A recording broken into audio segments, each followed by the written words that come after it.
There they go. Valerie Valesky, quick at the break and on the early lead. From the outside now, here comes Just Misty rolling up on the outside. It's Auntie J at the rail in third, followed by Kay's Kitchen and Texas Humor. As they go to the clubhouse turn, trying to hold the rail is Auntie J, pressing on the outside, Just Misty. It's 2 lengths back to Valerie Valesky. 3 lengths further back is Kay's Kitchen and 3 to Texas Humor. Past the half-mile marker they go, opening quarter, 22-1. As they head down the backstretch, from the outside, Just Misty pops ahead in front. Auntie J, second by 2. Valerie Valesky, ridden along now in third. 2.5 lengths back is Kay's Kitchen, and now 3.5 to Texas Humor. As they race towards the quarter pole, the half, 45-3. And now Just Misty has taken the lead. Valerie Valesky rolling up on the outside. Kay's Kitchen, 3 off it in third. Losing ground at the rail is Auntie J. Trailer is Texas Humor. As they turn for home, it is now with the lead, Just Misty. But here's Kay's Kitchen, rambling up on the outside. Kay's Kitchen now strikes the front. It's Kay's Kitchen to win the opener. Just Misty second, Valerie Valesky third, Texas Humor and Auntie J.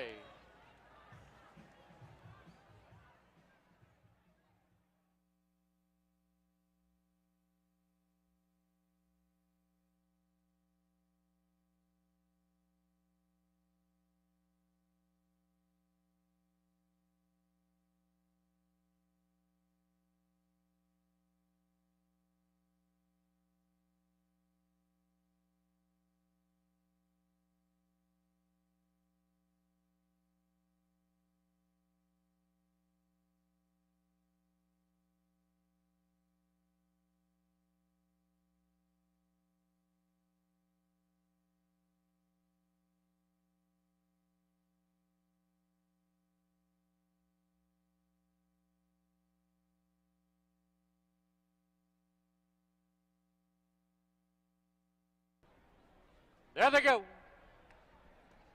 From the rail, Anami put on the early lead. Right there is back zone Racino. Another sunny day on the far outside. Early trailer walking the walk. As they go under the line for the first time, it is Anami from the rail, back zone, pressing, and 3 deep. There goes another sunny day. It's 2 lengths back down to Racino in fourth, and 3 back is walking the walk. As they go into the turn, the opening quarter, 23 flat. Half mile to run, and from the inside, Anami leads it by a nose. Right there, back zone, second by 2. Another sunny day, third by 2.5. Racino is fourth by about 5, and walking the walk, the trailer. As they run to the 5/16 marker, Anami from the rail with the lead, back zone pressing on the outside. Half, 46-2, quarter mile from home, and it is Anami with the lead. Back zone second, another sunny day. Racino's 3 off it in fourth, and now walking the walk, starting to close ground. As they turn for home, it's Anami now by 2, and down the lane they come. Anami leads it by 2, another sunny day. Here's Racino far outside. Anami, Racino walking the walk. Anami will win it. Racino second, another sunny day, walking the walk, and back zone.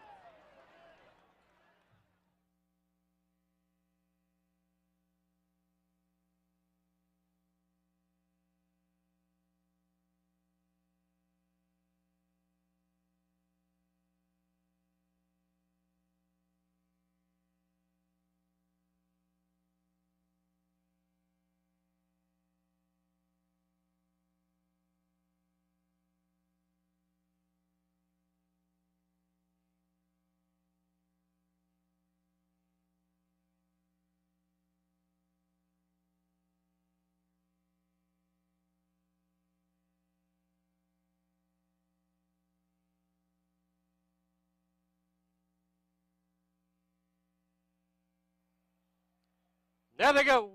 Hartley Manor from the outside catches a flyer and opens a 2-length lead. Moving up on the far outside is Beckett's Best. Now down at the rail is Dreaming Dioro. In between them is Stormy Runner, Icy Coffee, and Rick Stancer. Into the far turn they go, and Hartley Manor has opened up by 2. Dreaming Dioro pushed along in second on the outside. Beckett's Best in third. 4 lengths back now is Stormy Runner. Off the turn into the stretch, and Hartley Manor leads it by 2.5. Dreaming Dioro wins second. On the outside, Beckett's Best is third. Deep stretch, it's Hartley Manor winning the debut by 3. Very close for second, Dreaming Dioro, Beckett's Best, and a late closing Stormy Runner, followed by Rick Stancer and Icy Coffee.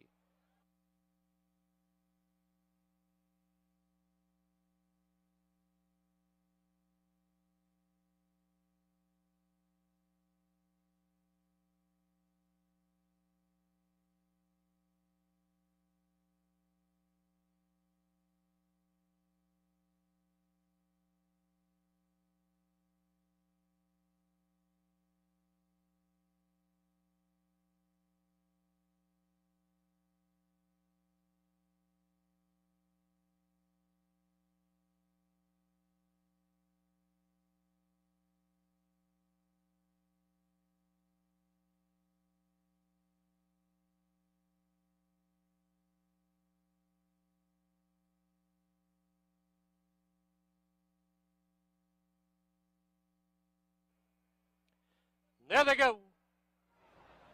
Belcarra Park got away awkwardly, but now rushing through between runners to challenge Ria Mia from the outside pretty area. 2.5 lengths back now is Shamra, and Juan Delita is your lead trailer. They're on the turn, and Ria Mia has the lead from the rail. Pressing on the outside, Belcarra Park. Pretty Area's got a good seat in third. Then 5 lengths back is Shamra and Juan Delita. Opening quarter goes up in a very quick 22-4 through the stretch for the first time. Belcarra Park on the outside pops ahead in front. Ria Mia second by 2. Pretty Area third by 2.5, followed by Juan Delita and Shamra at the rail. Into the clubhouse turn they go. The half, a speedy 46 flat. As they head to the half-mile marker, Ria Mia from the rail by a head. Belcarra Park second by 2. Pretty Area is third. Shamra now mounts her bid on the outside of Juan Delita. They're midway in the backstretch with 3 furlongs to run. And it's Ria Mia, but there goes Shamra. And Shamra takes a short lead. Ria Mia at the rail is Pretty Area, Juan Delita, and Belcarra Park. 6 furlongs up in 1:12 flat. Quarter mile from home. And it's Shamra with the lead now by 2. Ria Mia in second. Pretty Area third. Juan Delita and Belcarra Park. 1/8 of a mile from home, and it's homeward bound with Shamra with the lead. And down the lane they come. Shamra leads it by 3. Pretty Areas on the outside. Ria Mia and Juan Delita. Shamra by 3. Shamra will score. It'll be a battle for second. Ria Mia is second. Pretty Area third, followed by Juan Delita and Belcarra Park.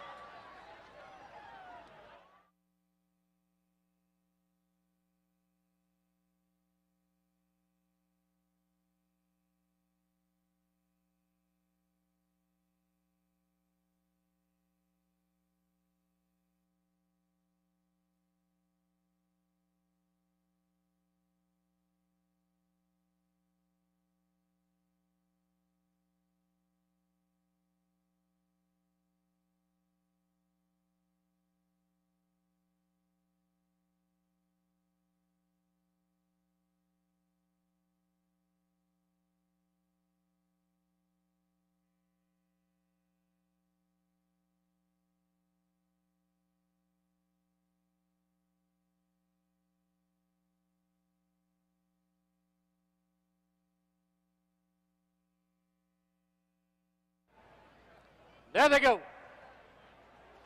They've all come away well, but from the outside, Penalty to Rangers on the early lead.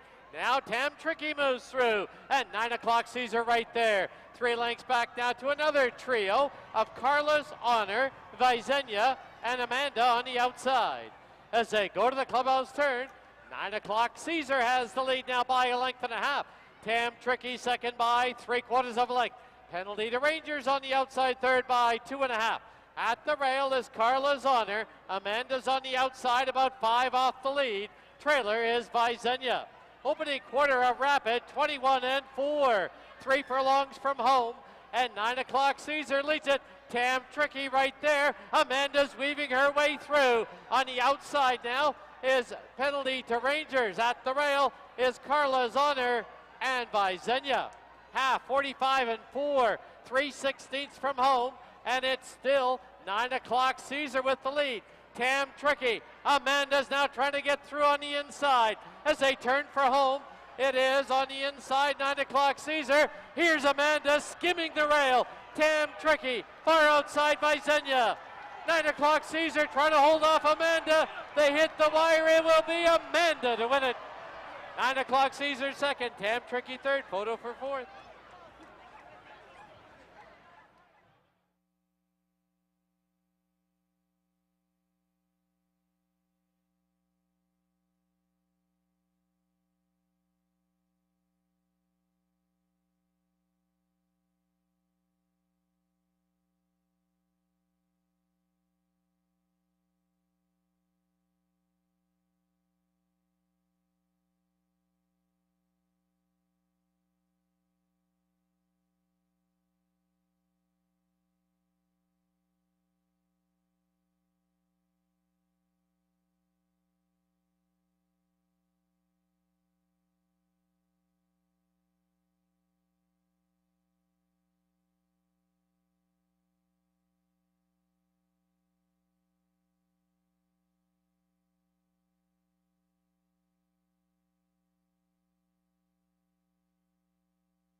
There they go.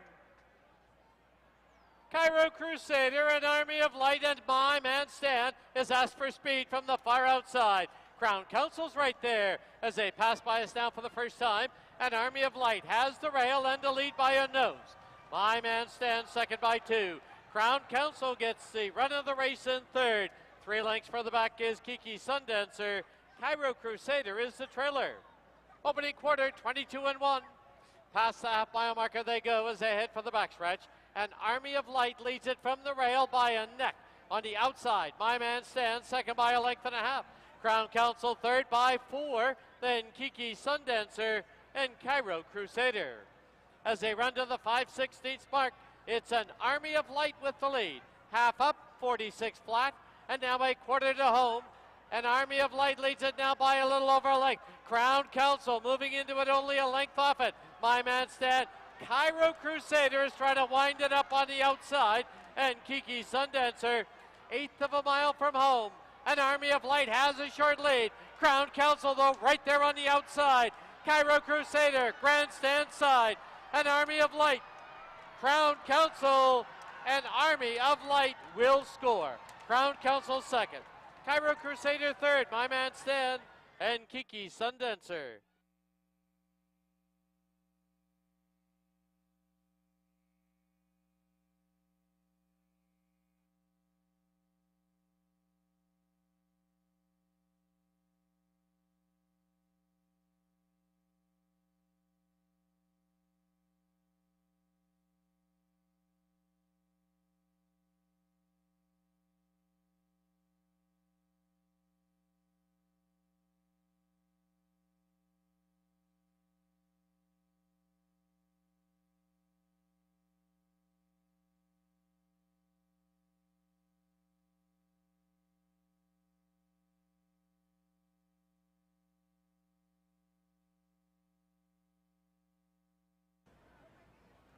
There they go. Artistic Jeweler hopped a little in the air at the break. But there goes Irish Luna out for the early lead. Silk Stilettos is now tracking up on the outside. Harlan's Angel gets away in third. At the rail, Zeta Marie. On the outside is Ostracized. Don't Pass the Pepper. And Artistic Jeweler is the early trailer. As they get set to sweep by us now for the first time, it's Silk Stilettos with a 2.5 length lead. From the outside, Harlan's Angel. From the inside, it's Irish Luna. It's 2 lengths back to Ostracized, sitting in fourth. Don't Pass the Pepper, Zeta Marie, and Artistic Jeweler. Opening quarter, a sensible 24 and 1. As they go to the clubhouse turn, it's Silk Stilettos with the lead. Silk Stilettos leads it by 2.5. Harlan's Angel on the outside. Saving ground at the rail is Irish Luna. Ostracized now on her outside. Don't Pass the Pepper. 2 back in 5th. 6th is Artistic Jeweler. 7th, Zeta Marie. Half one up, 47-3. Now 3 furlongs from home. Silk Stiletto, still no challengers, leads it by 2.5. Irish Luna's at the rail. On the outside, Harlan's Angel. Ostracized. Artistic Jeweler now into the bit and closing ground. 6 furlongs, 112-3. 3/16 from home. They have to come and catch Silk Stilettos as she leads it by 3. Irish Luna, Artistic Jeweler ostracized as they turn for home. Silk Stilettos by 3. Irish Luna trying to get her in the lane. On the outside, Artistic Jeweler. On the inside, ostracized. Silk Stilettos. Here's Irish Luna, one last surge. Silk Stilettos to win it. Irish Luna second. It'll be ostracized third. Artistic Jeweler completing the super high five, Zeta Marie.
And a pleasant good afternoon, everyone. Welcome to the Sunday afternoon edition of Hastings Racing Live, presented by BC Racebook. Track announcer Dan Jukic being joined, as usual, by our paddock host and handicapper Mike Heads. We're going to preview all 7 on this beautiful Sunday afternoon. Hopefully get you headed in the right direction. 7 on tap. No carryovers, though. No carryovers. Good card, though. We Yes. got some nice allowance races. We do. Season Source of the Year, Infinite Patience in the lineup today. Good allowance race headed by Aquitania Arrival. There's some nice horses hitting the starting gate today, so you see a lot of talent out there on the racetrack. All right, let's start with the opener. It's a field of 5 to go 6.5. First half of the double exactor and triactor wagering. BC Breds are in for 30, others in for 16 or 20. Where'd you go to kick it off? Well, the one back shack, I think he's got to get the lead, doesn't he? I would think. There's not a lot of speed in here. No, unless Counteract off the shelf, you know, it goes ballistic. But Right. back shack, this horse gets the lead and runs like it did first time out this year. I mean, this horse is going to be pretty tough to beat because it does own a win at this level. Came back and ran long. Then last time sprinting, got outfooted by Eddie Hu, and but still ran an okay race despite rating in behind the speed. I just think he's going to go today. I think he gets the lead. He's going to be tough to catch. If he doesn't last, the 3-horse Sharp Zan is definitely your next best horse. He had a wide trip last time and still ran a good one, and to get into a dead heat with accordingly. So I thought those are your 2 horses, and I put in the 4-horse Majestic Street on. You know, he obviously needs to improve, but he's got some races that are good enough.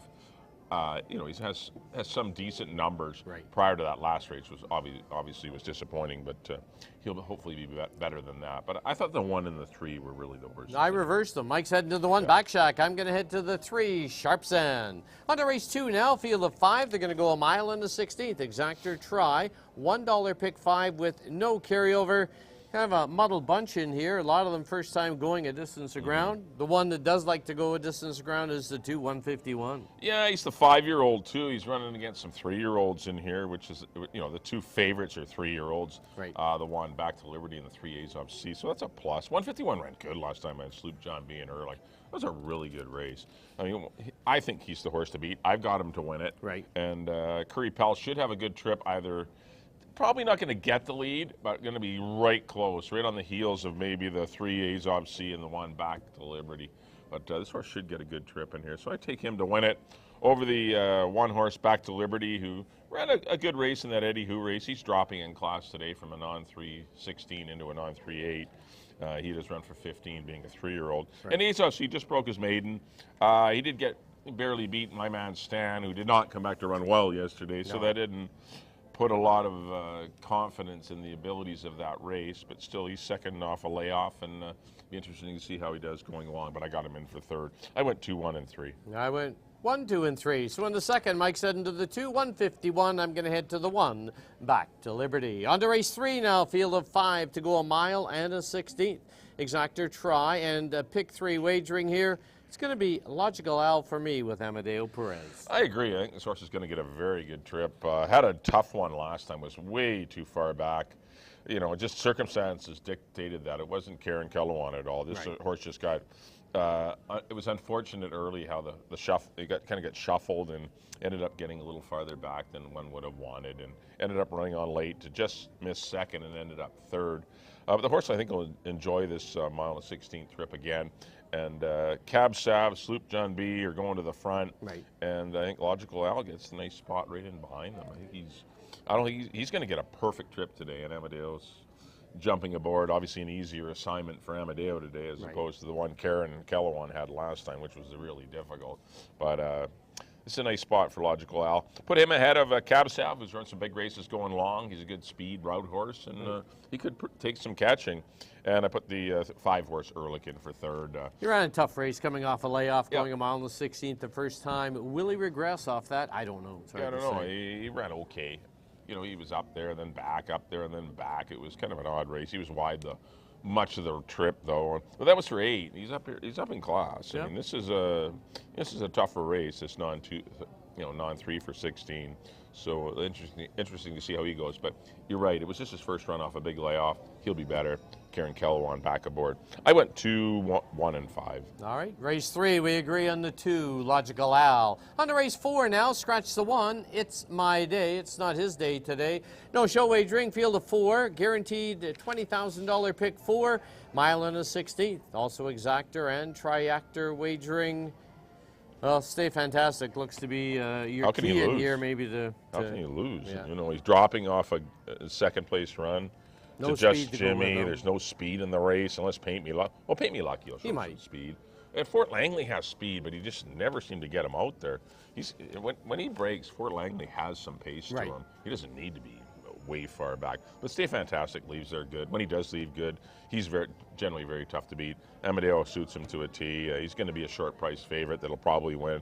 I put Fort Langley in for second. Continues to run good races, but out of position. He just hasn't been in. His races, he's far back and in between horses. It's just he's always been in a compromising position. Just a tough spot. He's uncomfortable. Yeah. They're uncomfortable spots, and horses don't run good races from uncomfortable spots. And you want to be in a dead zone. You want to be, ideally, if you're coming from off the pace, with the dead zone would be a horse 2 lengths in front of you and then 2 lengths, the rest of the field 2 lengths behind you. You're in this little quiet spot where you can relax the horse. But he's always been in traffic, and he's not a big traffic horse, but he is good enough to win here if his A game surfaces. As I said, he's got speed. Yeah. He can get out there, but he's got to, he can't take back behind Stay Fantastic and win the race. If he sits behind Stay Fantastic, he is giving away victory. So I went 3-2, and I put Wisely Played in for third. I got the same 3. So in the 4th, kicks off the $20,000 guaranteed pick 4. We agree in the 3, Stay Fantastic. On to the 5th race now, an allowance event, 6.5, exactor try, pick 3 wagering. Mixture of boys and girls, but it's the queen everyone's got the attention on. That's Infinite Patience. Yeah, she makes her return. It's been quite a trek, I know that, getting her back to the races. And if she's going to lose, it would be today. Right. It's just been a tough go. She's had a viral infection, some sort of virus that just caused her hind legs to blow up. And it's just been, I know Barb's had a tough time getting her to be able to breathe and to get back to the races. But you just got to wait it out, and she's waited it out, and she's doing far better now. Right. But I know she hasn't had the proper progression of works to run against a pretty quality field here that have had a bunch of races under their belts. Well, but she is very good. Yeah, Set to Shine's pretty good horse. Be quick on the outside. So Just Jimmy's sharp and Smart Lad sharp. They're both coming in off wins. I know against easier horses, but Infinite Patience. If 90% of her shows up today, of course she wins. But the whole key is whether. That happens. It hasn't been the greatest setup. I'm just going to tell you that for her to return, but she's doing good and much better. And this opportunity came up to get her a prep. This is a prep race before BC Cup, and just a good opportunity to get her to sprint once, and we'll see how she does. But I did pick her over the 2 Smart Lad and the 4 Set to Shine for third. But 2, 3, 4. Actually, the other 4 horses are very equal to me. Obviously, Infinite Patience is the best horse in the race. Whether she's back at her form, top form, or reasonably close to top form, that remains. We'll know that at about 4:12 today. All right, race 5. We agree on the returning queen, Infinite Patience. On to the 6th race now, field of 6 to go 6.5. First half, the late double exactor try, Superfecta wagering. Another quality bunch in here. You got Aquitania Arrival, Sir Bregovic drops in for 20. Anarchy, who people say has been lighting it up in the morning. Bold Arch, Foreign Protocol. Where'd you go? Good race. I know. I know. This is probably the toughest $16,000 claiming race you're ever going to find. Of course, it's attached with a non-3 condition. Right. But this is a dirty, tough race. Aquitania Arrival is obviously the horse to beat. He had a great win and a non-2 first time out this year to win in 16-1 with plenty in reserve, which earned him a shot in the Budweiser Handicap at Emerald. Ran his eyeballs out. He ran huge that day, and he was 3 wide throughout, chasing very fast fractions. He only got beat a length to their top horses, Bridle Up to the Bar and Slew's Tiz Whiz. Look, Slew's Tiz Whiz won the Longacres Mile last year. So, I mean, those were 2 good quality horses that beat him. Obviously, he's in a lot easier today. He's got the rail, he's got speed. I don't think he needs the lead, but I wouldn't want to get too far out of it. But I think he's going to be out there, and he'll be pretty tough to beat. He's sharp and doing good. What do you make of the 4 Anarchy? Nice horse. He's obviously coming off a big layoff. Once Right. again, that's tough. But Steve Bryant, excellent horseman, and he's got this horse looks great. The horse is a picture of health. I mean, the horse has had obviously great feeding program because you see the horse. He looks great. He's blossomed. He's a gorgeous looking horse. Right. He did that 111 really easily on Canada Day in the morning, and he's a quality horse. But it is first time on dirt. But he's handled it well in the morning, but how he handles it, whether he's got dirt in his face or whether he's going to get the lead, I don't know how the race is going to set up. But he can run. He's a nice horse. Right. Anarchy is really, really good. And I've got the horse in for second. I put Bold Arch in for third. I mean, imagine Bold Arch. You drop in to get into an easier spot. He got into a tougher spot than he did last time. The Smart Lads Set to Shine race was far easier than this race with Sir Breikovic drops in too, another one with some nice allowance type horses, and Dave's horses are nice. Milburn, I'm Corfu. Foreign Protocol's a cool horse too. But once again, the race has come up really salty. But Aquitania Rival, it's tough to get past him. He's looked good in his 2 runs since coming north after campaigning at Oaklawn and in California. All right, race 6, a quality allowance optional really good claiming race. event. We agree on the 1, Aquitania Should be a Rival. $50,000 purse, not 18. Yeah, I know exactly. It's a cool Should be a race. stake race. Yeah. On to the 7th and final event, field of 7 to go 6.5 exactor, try superfecta, 20 cents super high, 5 wagering. Make the weight on the 7, Cetabello, 113. Gordon Gregory is a 7-pound apprentice. Well, for me, it's going to be self-serving. Drops in. I think this is a spot for him. Yeah, definitely an easier spot. Good run first time out. Actually, a good run last time. But hey, it's time to start winning races. We're getting near August here, and self-serving's caught a pretty soft field. I think he's got speed. He should be in a good spot early. I know he was 10 lengths back last time, but that was in that crazy Monty race where he tore off. 21 and almost flat. Self-serving will be close to the lead today. Self-serving for me. The 1 Jersey's Image. I know it's just running back in a week. Right. But that horse kind of got shuffled and was running well at the end of the race. But that was in a tougher race.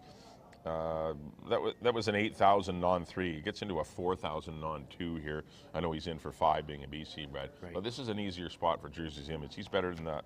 His form's way better than it looks like on paper. I give him a big shot, and I put the 2 horse 3-day bender in as I don't well. mind the 6 Atomic Haze either. He's always there or thereabouts. Try horse. Yep. It's definitely a tri-actor horse. Runs good race. A 6-year-old. 1 for 28, but he has 6 seconds, 6 thirds. Yep. Tri-actor horse. That's right. All right, 7th and final event, we agree on the 4, self-serving. That does wrap up the Sunday afternoon edition of Hastings Racing Live, presented by BC Racebook. Don't forget live racing next weekend, but with a little twist to it. We have a ticketed event next Saturday, Mike, so it's a make big sure. twist. A little twist. It's a little twist. Oh, It's just a big little, twist. It's a little twist. If you do want to come next Saturday, you're going to have to go to www.getfancy.com. It's a ticketed event on that day only. After that, we're on the Sunday. Once again, it's free admission. Yeah, we're looking for 8. We're going to have 8 races on the Saturday on the Cup day. Right. It used to be called Dayton Cup, but we're going to have 8 races on Saturday and 6 or 7. We're not sure yet on the Sunday, but depending on how many races we can fill. But yeah, it'll be a big day. It's going to be a great crowd. Try and be with us if you can. But it is a ticketed event, as Dan mentioned. It's a little expensive, but it's a great show. There's a lot going on. And if you can't, watch it on the stream, because it will be a good day. Yeah, it will be. Yeah, you got your other local TBC outlets as well. If you can't make it out, it's a good day to go visit your TBCs if you don't want to come out and pay $100 or whatever it is to come into the place. All right, as we leave you, here's a complete look at our selections for today's card. Till next Saturday, good luck, everyone. Have a good day.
Field of 9 sent on the way in the CC Derby. And they're off in the Canadian Derby. Red Knots will take the Manitoba Derby. And Walcott takes the lead with Great Escape. Regal Brian, Roman Road to ride. Regal Brian will win the Derby.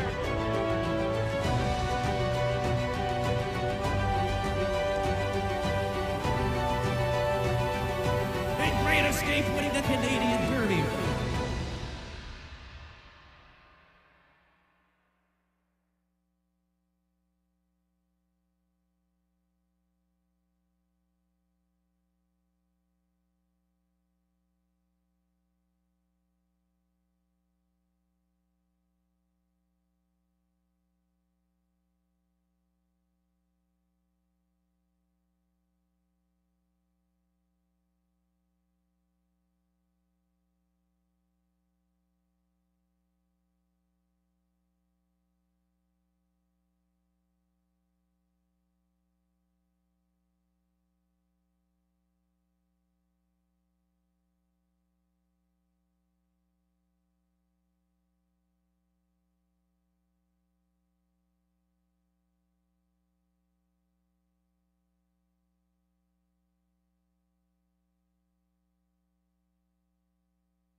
Pleasant good afternoon, everyone, and welcome to Hastings. Track condition at present listed as track fast. Special welcome to everyone joining us for this Sunday card. Now please turn to your official programs for this afternoon's corrections and changes. In the first, number 2, Counteract, 6 pounds over. Number 5, Road Closure, 2 pounds over. In the second, start of our $1 pick 5, there is no carryover. Number 1, Back to Liberty, 7 pounds over. Number 3, Azov C, is 3 pounds over. In the third, number 2, Logical Al, 3 pounds over. Number 4, Accordingly, is 2 pounds over. Race 4, it kicks off our $20,000 guaranteed pick 4. Scratch the 1, It's My Day, and there is no show wagering. In the fifth, number 1, Infinite Patience, is 5 pounds over. In the sixth, number 1, Aquitania Arrival, returns to the Lasix program. And in the seventh, number 4, Self-Serving, 5 over. Number 5, Remember the Alamo, 2 over. Number 7, Setabello, correct the weight to 113. And list Gordon Gregory as a 7-pound apprentice. Those are all the changes and corrections to the present time. At this time, Hastings would like to welcome our Sunday groups, and they include the Mustang Club and John Strang Birthday Party. Don't forget, live racing does continue this coming Saturday. Please note, it is a ticketed event for the live card. For more information, go to www.getfancy.com.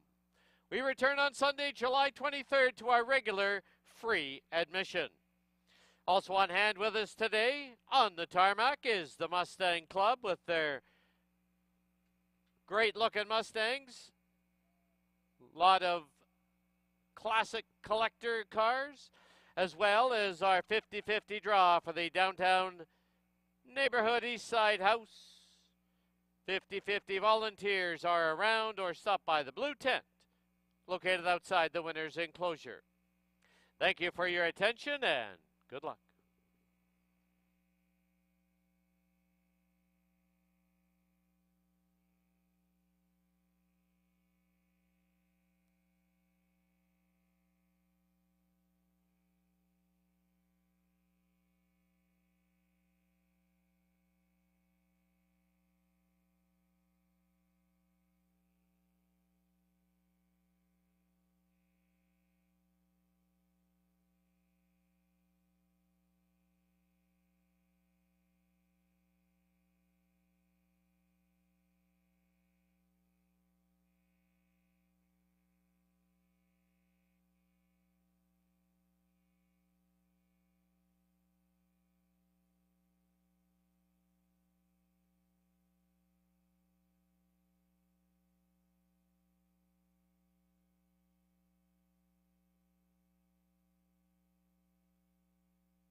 All right, a pleasant good afternoon and welcome to Hastings Racecourse on a gorgeous Sunday afternoon.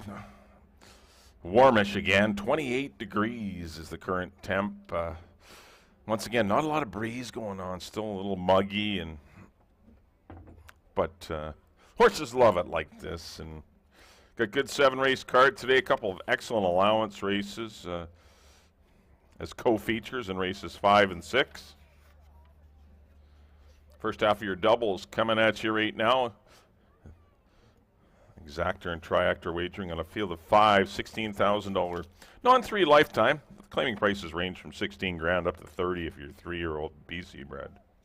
They're going 6.5. There's the one. That's a back shack. That's the one I like in here. I think he's going to be pretty dangerous.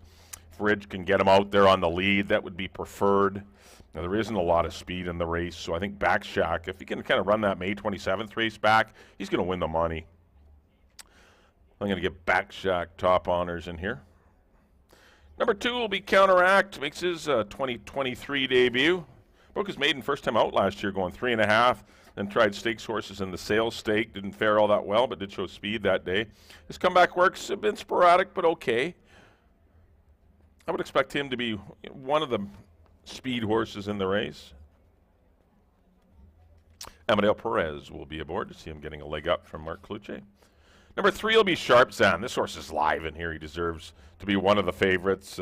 Just missed to Eddie Hu last time. He had a wide trip. Not going to have a wide trip today. There's only 5 horses in the race. Going to get a much better journey, I would think. Karen Kellowan back aboard for Pat Jarvis and Nigel Reed. Number 4 will be Majestic Street. Makes his return to the races. No luck last time. Had a kind of a flat effort going long. They're going to shorten him up to go 6.5 furlongs. He's got some good sprints, though. And number 5 will be Road Closure. Just broke his maiden for 20 or for 16.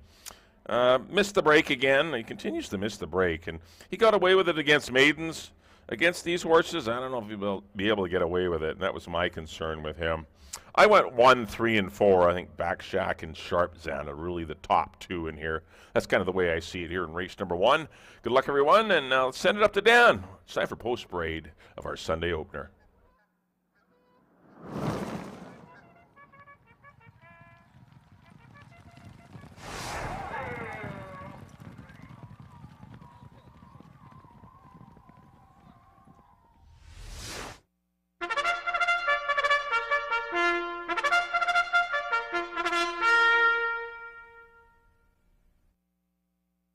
The horses on the track at Hastings for the open-air field of 5. They're going to go 6.5 furlongs. First half of the early daily double. Exactor and triactor wagering. Post time in 6 minutes. Please note with the heat on today, post parades will be shortened down. Please make your wagers as early as possible.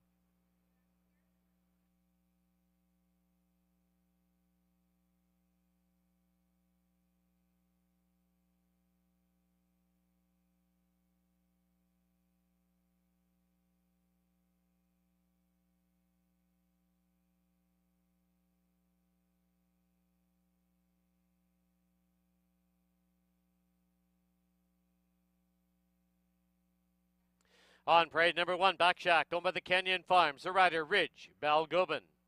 Number 2 is Counteract, owned by George Gilbert and Donna Gilbert, with Amadeo Perez aboard. 3, Sharp Zan, owned by Pat Jarvis and Nigel Reed. Kieran Kellowan riding. 4, Majestic Street, owned by Joe Russo and Gloria Russo. Kamal Santo in the irons. And number 5, Road Closure, owned by the Kenyon Farms. Silvino Morales riding. 5 minutes to post time.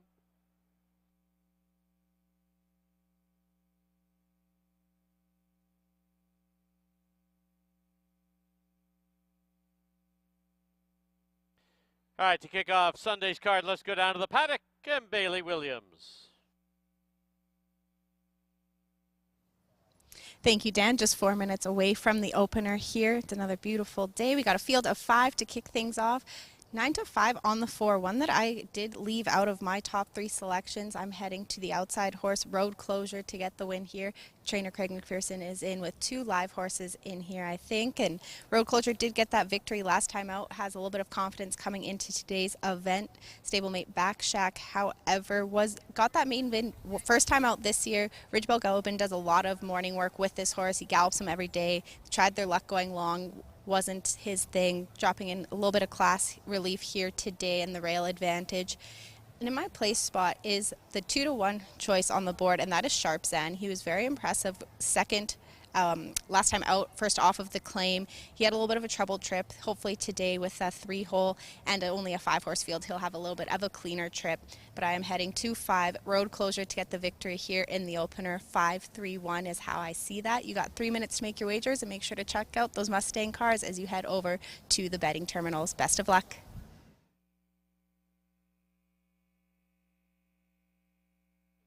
Under 3 minutes to post time at Hastings.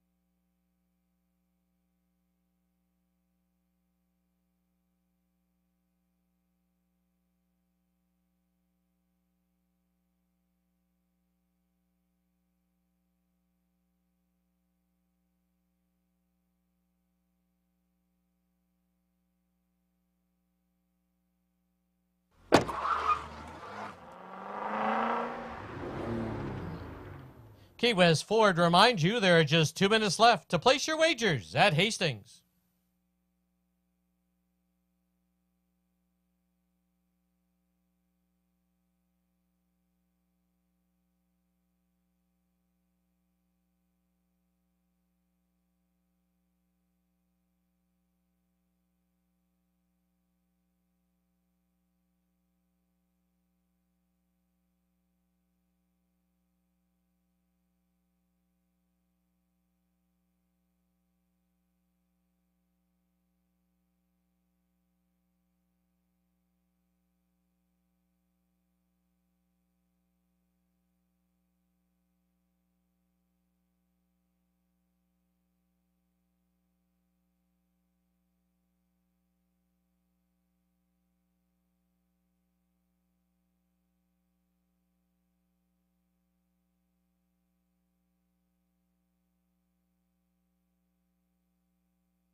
The horses are approaching the starting gate.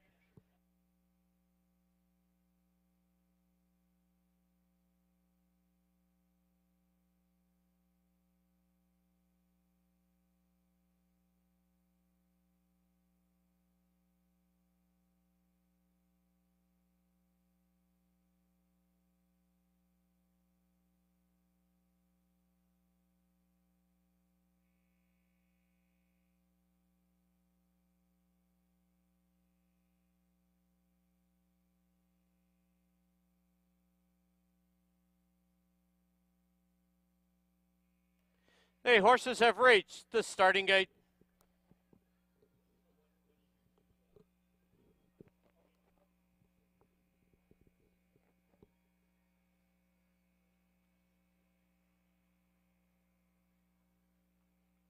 Loading in now for the opener at Hastings. Back Shack, the first one up. Counteract to gate 2.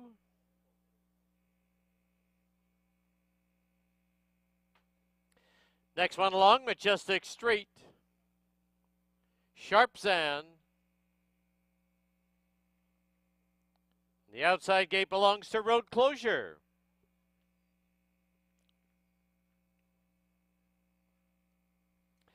Five in, they're at the post.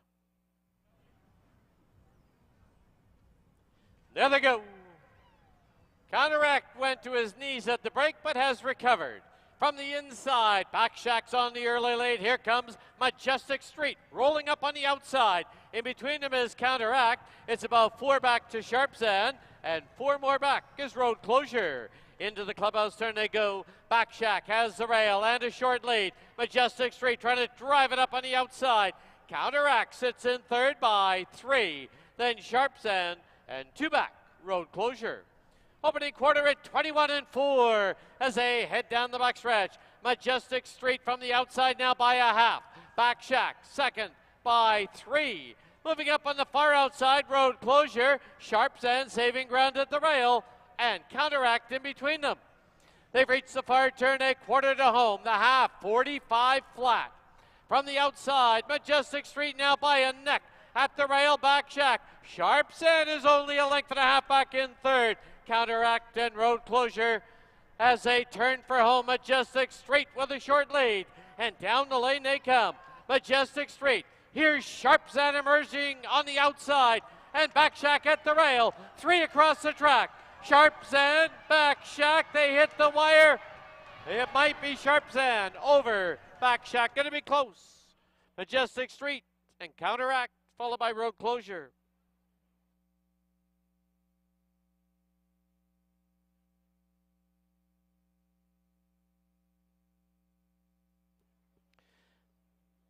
The photo sign is on the board. Please hold all tickets.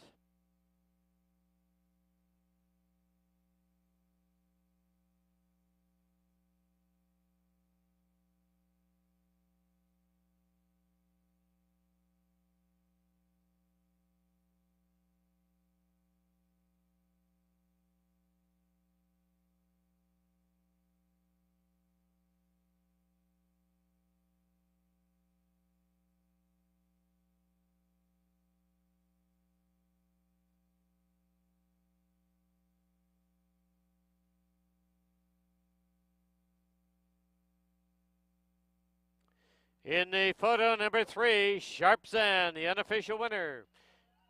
Number 1, Back Shack, second. Number 4, Majestic Street, third. And number 2, Counteract, was fourth. 3-1-4-2 on the board.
The result is official.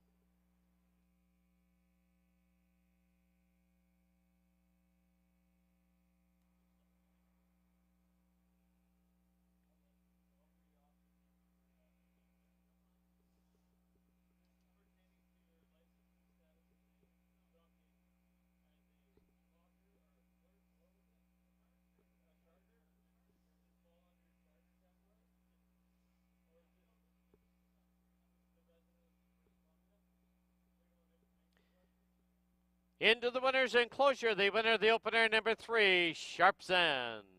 He's owned by Pat Jarvis and Nigel Reed. Is trained by Pat Jarvis, the winning rider, Kieran Kellawan. Sharpsan is a 4-year-old gelding by Balmont out of Roses for Grace. Bred in BC by Ralph Jeziak. The 3-1 $2 exactor was $19.10. $2 3-1-4 triactor, $27.10.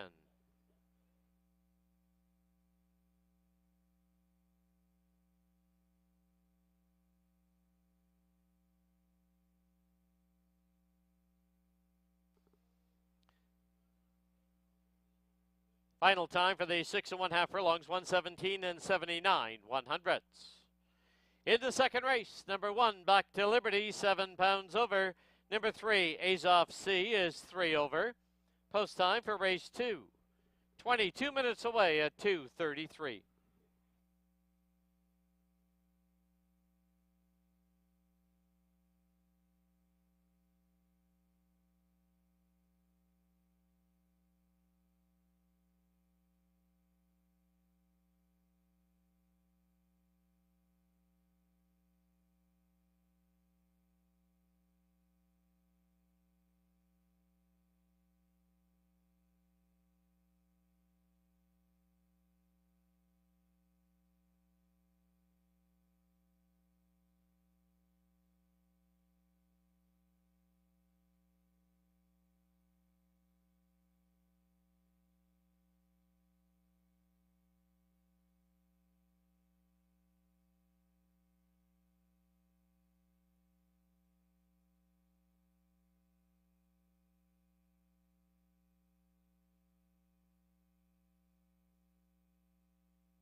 All right, we're back here in the paddock. Time for race number 2 here at Hastings. Second race. It's for 3-year-olds and upwards that have not won 3 races. $8,000 base claiming price. There's various claiming prices in here. They're going a mile and a 16th. Going to be a long race here. We do kick off the pick 5 on races 2 through 6. For those of you playing the pick 5, we just have the 1 scratch. That's in race number 4. If you'll turn your programs to race number 4, we can scratch the 1. It's my day. That's in race number 4. Scratch the 1. It's my day. That'll get you up to date with the pick 5 changes. Well, in race number 1, Pat Jarvis and Nigel Reed. Sharpzan just gets up in deep stretch. Very nice ride by Karen Kellowan.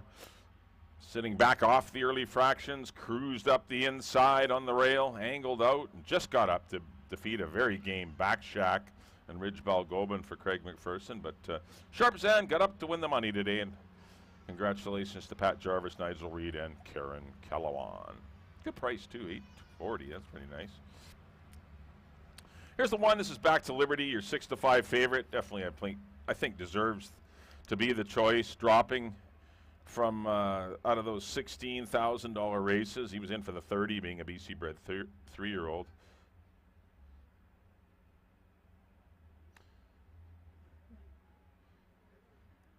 He wasn't fast out of the gate. I think he's best when he's tracking horses.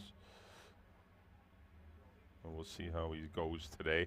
But definitely easier opponents. The mile and the 16th, I doubt it'll be a problem. I know he ran 4th in his only try, but that was against stablemate Legacy Square and Sunbird, who are 2 of the nicest 3-year-olds we have at Hastings.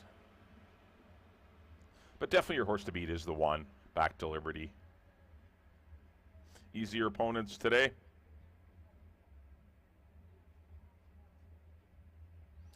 $6-5 on Back to Liberty. Number 2 will be 151. This is the one I'm going to go to win it. It's a 5-year-old running against some 3-year-olds in here. Well, the main contenders are 3-year-olds anyway. Looks like on paper the 1 and the 3. At 151, a little more seasoned horse. Good third, has a run over the distance behind Sloop John B. and Ehrlich. Outran his odds. He was 20-1 that day and did sit on a slow pace and finished off well. Come back with a sharp work in 47 flat. I thought he was a good alternative to the other 2 horses. I don't love 151, but I just thought Back to Liberty and Azov C were both, beatable, short-priced horses.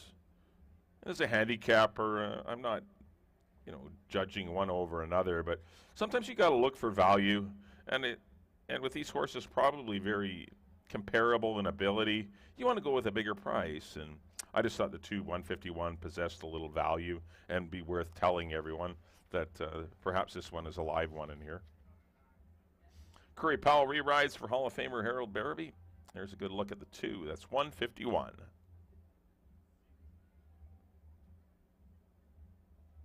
Three will be Azov C for Peter Redekop and Barb Heads. That trio had a good day yesterday, winning with An Army of Light in a maiden race. And Azov C broke his maiden for $8,000. It wasn't a particularly strong heat. He beat My Man Stan, who came back to run in the 25 yesterday, losing to An Army of Light.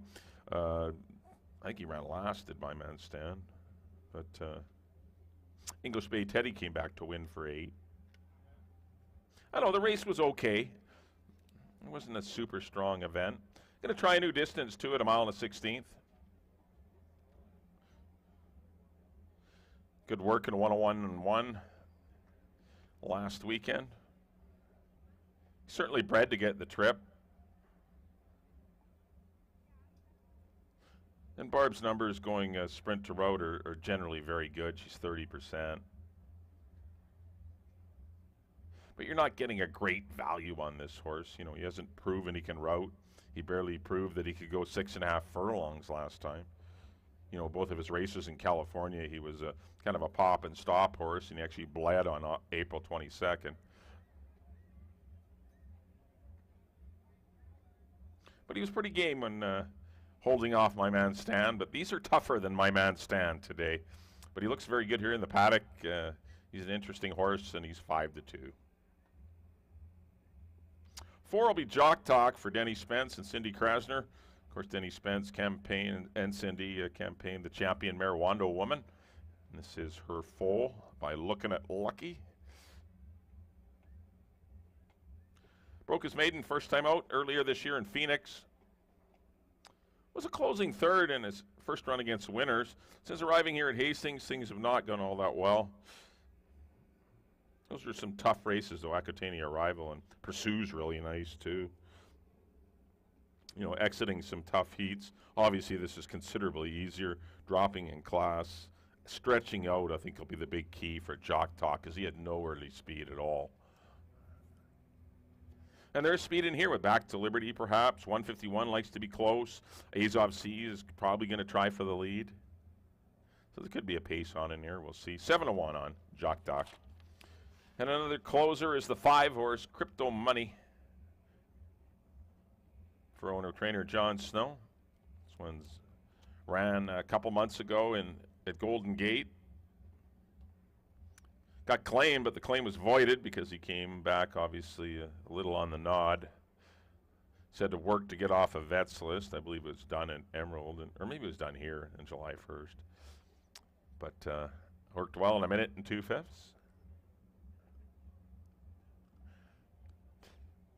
Yeah, don't know much about the horse.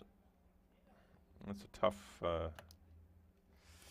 He just has the one maiden win at, going 6.5 at Santa Anita. But if you're breaking your maiden at Santa Anita, you're generally doing some good things. Fraser Abley will ride, so you get a break in the weights at 113 pounds. At getting 9-2 on Crypto Money.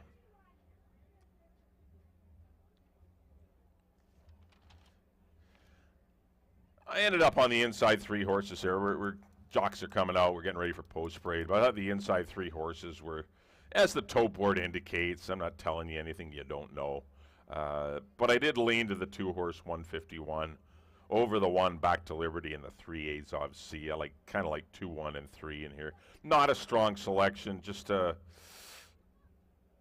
it's hard to fall in love with any one of the 3 horses off of their form.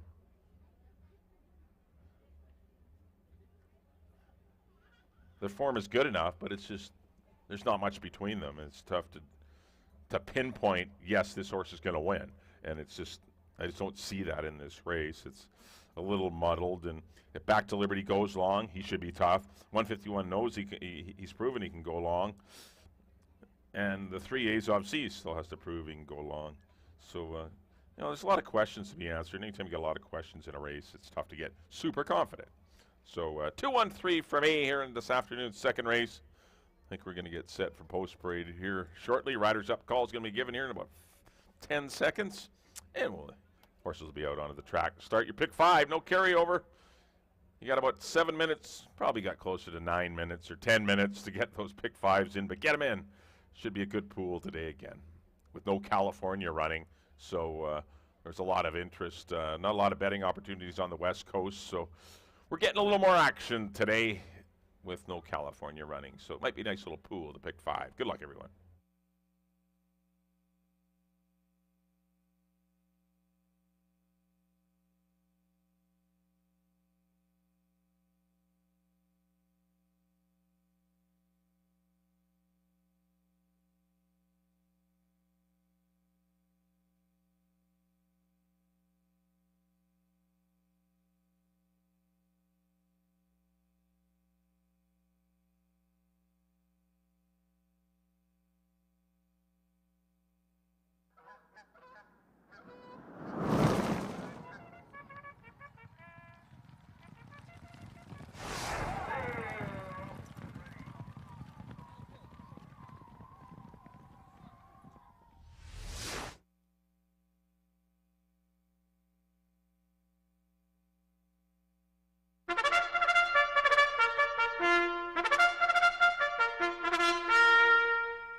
Hey, horses on the track at Hastings. Race number 2. It's a field of 5 to go a mile and a 16th. Exactor, Triactor, $1 pick 5. There is no carryover going into today's card. Post time in 6 minutes.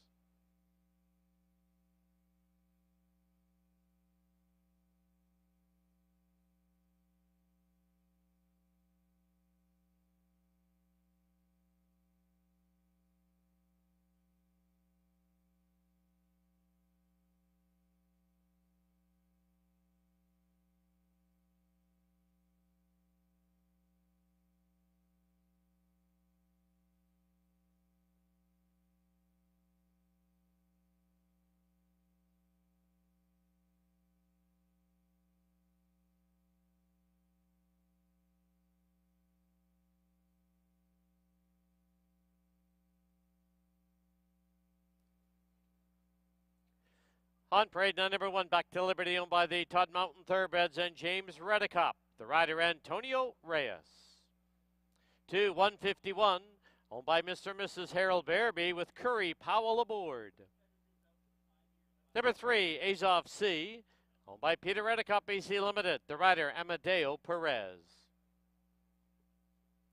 4, Jock Talk, owned by Dennis Spence, Kamal Santo aboard.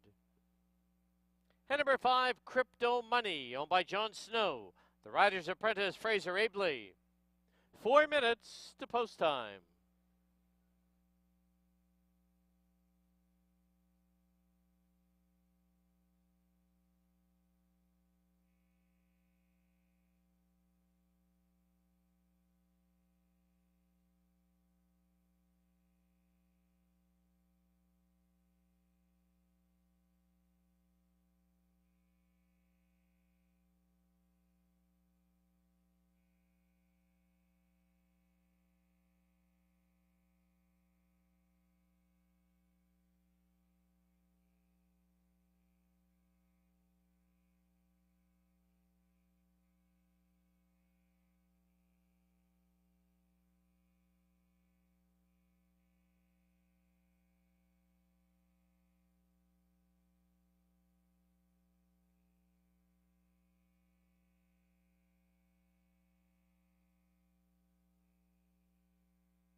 Key West Ford reminds you there are just 2 minutes left to place your wagers at Hastings.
The horses are approaching the starting gate.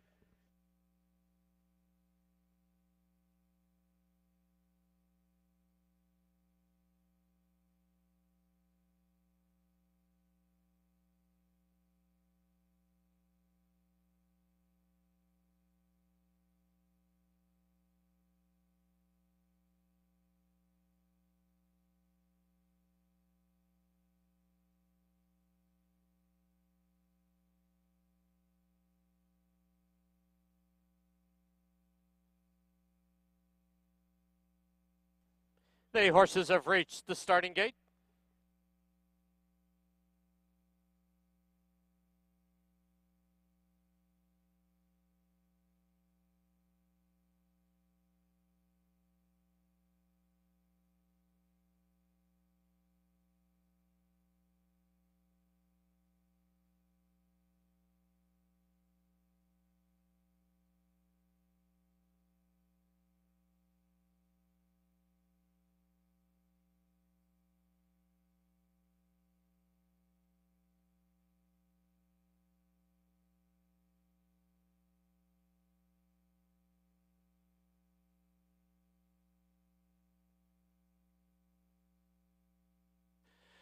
Loading in now for the second at Hastings. Back to Liberty, the first one up. Currently even money on the board. 151 comes forward.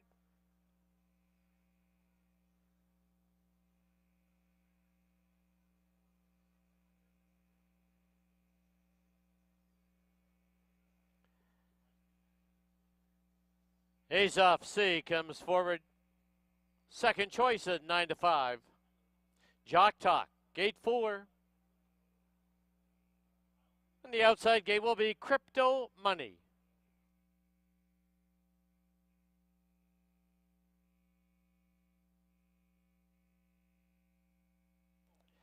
Crypto Money up and in, 5 in.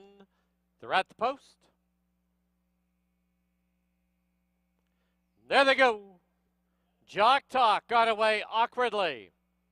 He's off C on the outside and back to Liberty from the rail. Battle for the early lead. 151, a length and a half back in third. It's 3 now back to Crypto Money and about 10 back to the trailer, Jock Talk. They're on the turn and from the inside, back to Liberty has the lead. Now by a length and a quarter.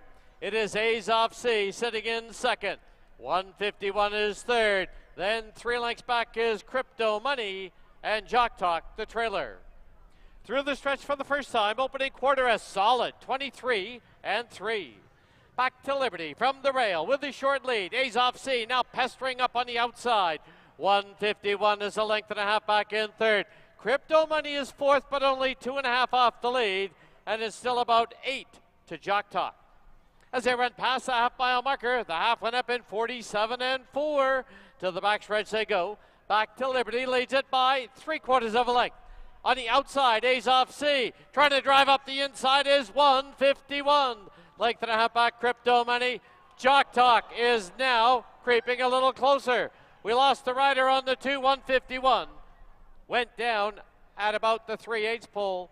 Rounding the far turn now, it is back to Liberty with the lead by 3/4 of a length. A's off C, second by a length and a half. Crypto Money sits in third, and Jock Talk fourth. 1/8 of a mile from home, and back to Liberty has the lead. And down the lane they come. Back to Liberty extends the lead now to 3. A's off C second, Crypto Money third. It's back to Liberty, winning it by 3.5. A's off C second, Crypto Money third, Jock Talk is fourth. Pull up short riders. We do have a horse and rider down in the backstretch. Pull up short.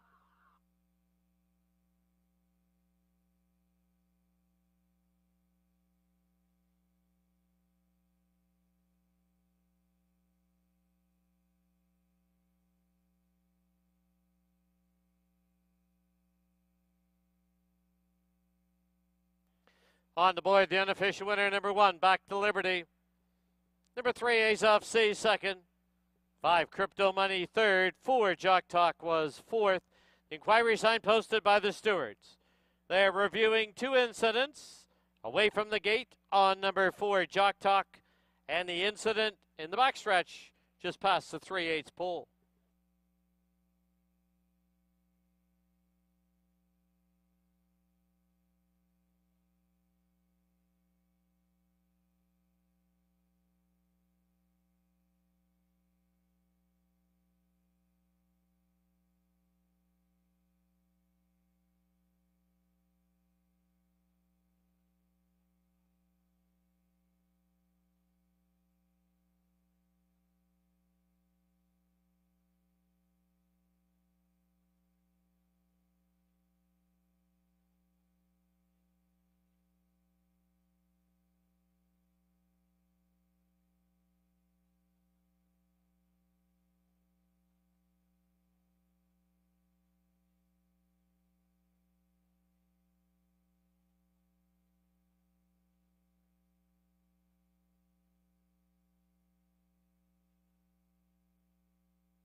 Into the winner's enclosure, the winner of race 2, number 1, Back to Liberty. Owned by the Todd Mountain Thoroughbreds and James Redicop. Trained by Edgar Mendoza, assisted by Christina Mann. Winning rider is Antonio Reyes. Back to Liberty, a 3-year-old gelding by Bakken out of Montero. Bred in BC by the Red Rock Farm and Suzanne Anderson.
Please note, with the 2 reviews going on, the stewards have determined that number 4, Jock Talk, reared at the break, causing his own problems.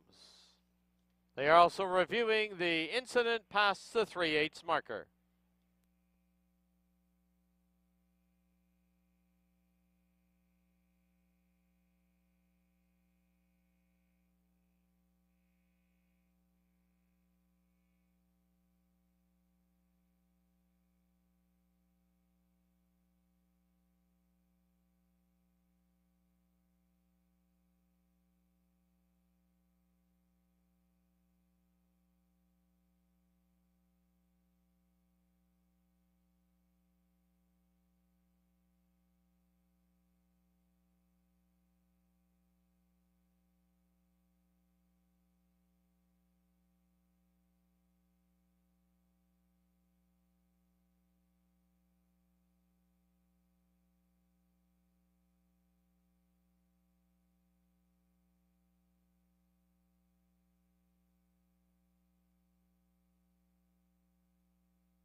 Please note, after review, the stewards have determined that number 1, Back to Liberty, caused the accident in the backstretch at the 3/8 pole and will be unplaced.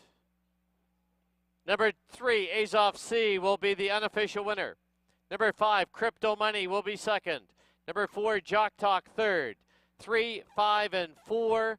Stewards have made number 1, Back to Liberty, unplaced for causing the accident in the backstretch.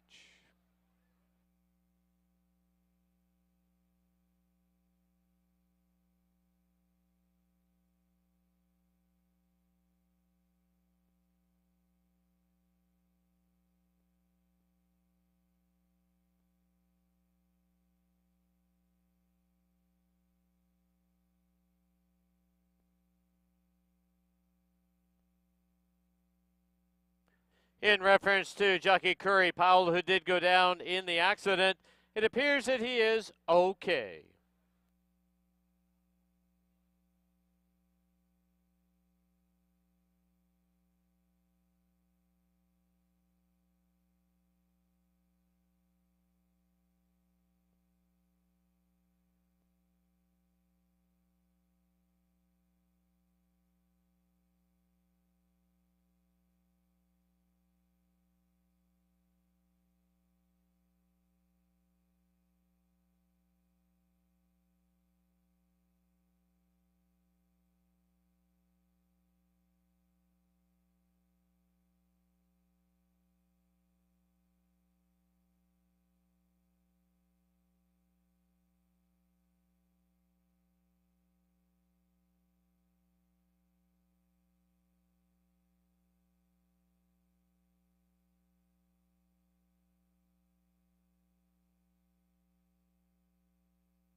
The result now official: 3, 5, and 4. 3-5 exacta was $38.90.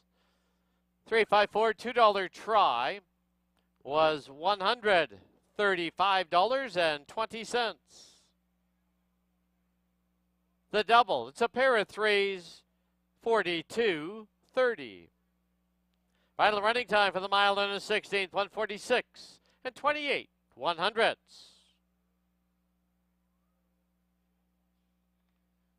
In the third, number 2, Logical Al, 3 over. Number 4, accordingly, is 2 pounds over.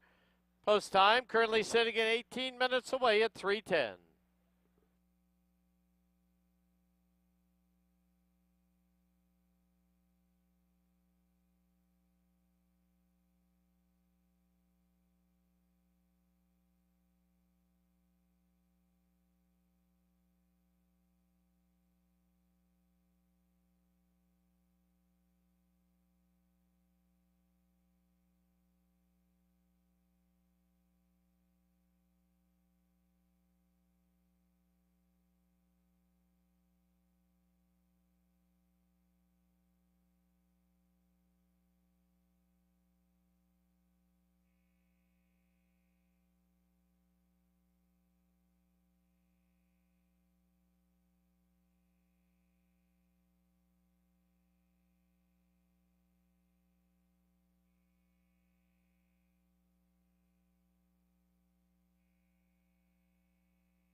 Ladies and gentlemen, please note we have a brief delay to our third race. So we've had a medical issue with one of our racing officials. Post time now will be 3:20 for race number 3.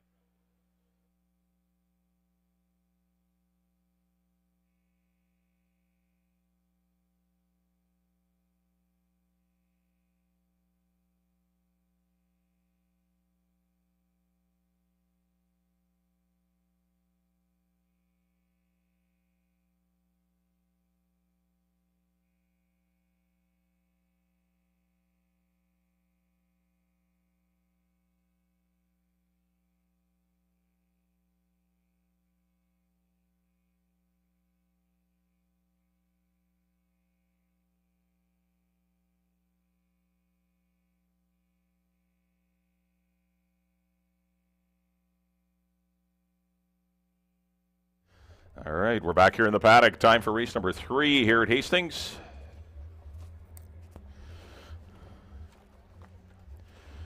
Third race is for $16,000 claimers, non-3 lifetime. If you're a BC bred 3-year-old, you can be in for $30,000. So there's quite a big disparity in claiming prices in this one again.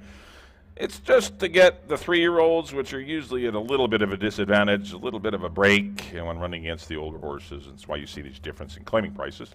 But they're going a mile and a 16th. Let's kick off your early pick 3 on races 3, 4, and 5. Also have exacta and triactor wagering. Good news to hear that Curry Powell's all right. Going down in that unfortunate incident in race number 2. And the benefactor was Peter Redekop's Azov C. Trainer Barb Heads and Amadeo Perez as they get the win after Back to Liberty deemed to have caused interference on the backstretch. But Azov C gets a backdoor win in race number 2. But the good news in that race is Curry Powell is okay. That is a really good news. Number 1 will be Cab Sav. Got good speed. Some of his best races have been going along and being a pace horse, so I don't mind this horse's chances today. I didn't pick him to win it, but I can certainly see it. If he won, it wouldn't shock me. He had no chance last time. The pace was on, and there was like 4 or 5 horses up near the pace. He was in between, laying 3rd and 4th. It was just a terrible spot to be, and the horse really rebelled and didn't run well. This horse will be in a far more comfortable situation today. I know there is other speed with Sloop John B, but Cab Sav, I think, is the fastest and should get the lead. Sloop John B generally rates, and I just see a far more comfortable tempo for Cab Sav, so I think this horse will be more of a player today, currently sitting at 7-2. Number 2 will be Logical Al. This is the one I like. Good third to YVR and wisely played. You know, he was the benefactor of a hot pace. You know, the horses that were up close did not benefit, and the horses that, well, YVR did because he was just the best horse that day. But Logical Al did come running, got nailed for 2nd by wisely played. Did have to suffer a bit from a wide trip, but he's not going to suffer from a wide trip in here. I think Amadeo's going to have him in a perfect spot, right in behind Cab Sav and Sloop John B. I think he gets the box seat here today, right in behind the leaders, and then pops out whenever Amadeo wants him to and see if he's good enough. And I think he is good enough for trainer Craig McPherson, who's having a smashing good year, batting at just under 40%. His horses continue to run big races. And Amadeo, he's batting over 40%. So you got 2 pretty potent combos hooking up here together with Logical Al. But as you see, a lot of people see that. And the odds reflect it as he's even money. I don't think he'll go off at even money, but he currently sits at 1-1. Number 3 will be Sloop John B. Nice win at this level last time. Actually, it was at the 8 non-3. Steps up to the 16 non-3. They buy some weight and get him in for 12.5 and get in a little lighter. That was a hard-fought win over Ehrlich, who's also in the lineup today. But he did benefit from a 25-1, 49-1 opening half, and 6 furlongs in a pedestrian 114. So things were really favorable for Sloop John B last time. Is he going to get the same kind of scenario? I doubt it, especially with Cab Sav in the race. Fractions will be a little livelier. I think Ehrlich will turn the tables on him, and I don't know if Ehrlich's the one to beat in here with horses like Logical Al and Cab Sav in the race. So, but he's a cool horse. He's running good races. He's sharp. Dave's got him going great. He's a win and a second in his last 2 starts. Leary's riding awesome. And not a great price at 3-1, but I guess he won last time. What are you going to do? He's going to be short, but I thought he'd be a little higher than 3-1. 4 will be Accordingly. A win and a second in his his first 2 starts this year. Took advantage of a hot pace on May 27th, and wouldn't say backed into a win, but it was a fortunate victory. They were really crawling as they hit the line, and Accordingly weaved his way through the field and got the win under Kamal Santo. 5 weeks later, I thought ran a far better race and just ran into a good one in Eddie Hu. Dead heated for second with Sharpzan, who won the opener today. Sharpzan was in the other half of this race. That was a 16-3. That was short. Accordingly, he's going to go long for Bud Millette and Ole Nielsen's Canmore Farms. 8-1 on Accordingly. And the 5 will be Ehrlich. He was waiver claim protected last time. That's why he surfaced for 62.50 and was in for the 8. I thought it was a good effort. He was wide throughout. Didn't get a great trip against those slow fractions. He was the best horse of the 2 between him and Sloop John B, but he didn't get the money. He just had the tougher trip. I think he's going to get a more favorable trip today, so I think he'll be able to turn the tables on the 3, Sloop John B. But can he beat the 1 and 2? That's my only concern. Maybe he can. But if you take him to do it, you're getting 4-1. That's a good price. I did go 2, 1, and 5 in here. Not crazy about the 6-5 on Logical Al. I didn't think that would be the number, but I do like 2, 1, and 5 as we do kick off your early pick 3 on races 3, 4, and 5. We also have exacta and triactor wagering. Horses will be leaving the paddock shortly. We'll get riders coming out here. Still 13 minutes to post. A lot of time in between this race.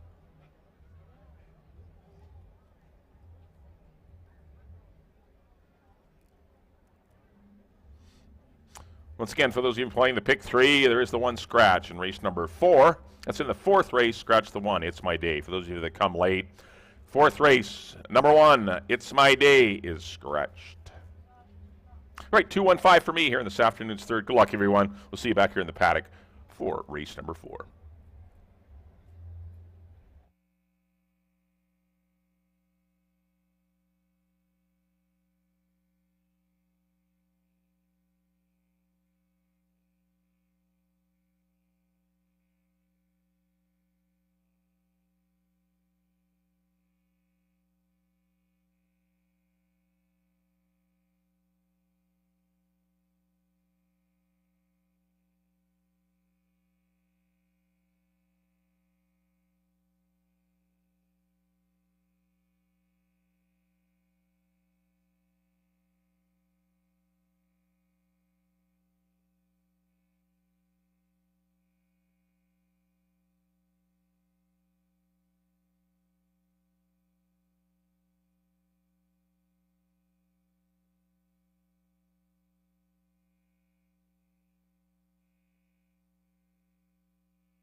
The horses on the track at Hastings, race number 3, field of 5. They're going to go 1 mile and a 16th.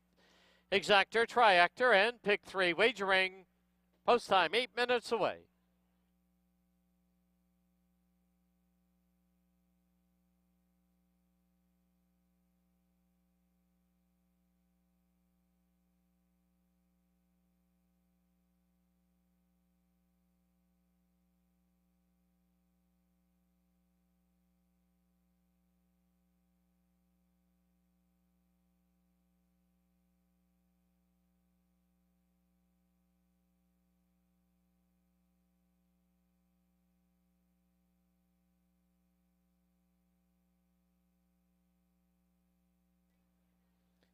On parade number 1, Cab Sav, owned by the Ironside Stables Limited. Antonio Reyes rides. 2 is Logical Al, owned by Canoe Pass Stables and Craig McPherson. Amadeo Perez aboard. 3, Sloop John B, owned by the Minaloo Stables and Dave Milburn, with Leary Cicheran in the tack. Number 4, accordingly, owned by Canmore Farms at Bud Malat, with Kamal Santo. And number 5 is Ehrlich, owned by Lance Giesbrick and Gordy Christoph. The rider, Kieran Kelabon. 6 minutes to post time. Don't forget, we do have on hand with us today the Mustang Club. Stop by and see one of these very, very nice cars. As well, we have on hand with us today the Downtown East Side Neighborhood House. They are selling 50-50 tickets. Tickets can be obtained from the volunteers or at the blue tent at the winner's enclosure.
Key West Ford reminds you there are just 2 minutes left to place your wagers at Hastings.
The horses have reached the starting gate.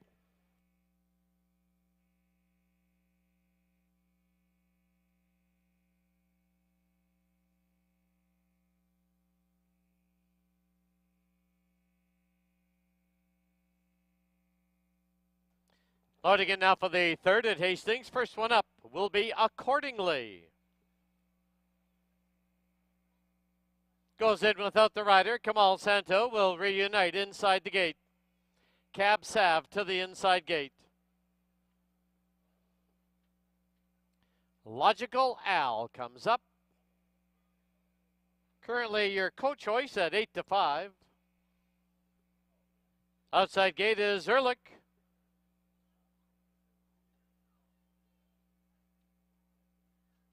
Also just below 2-1. Last of 5 will be Sloop John B.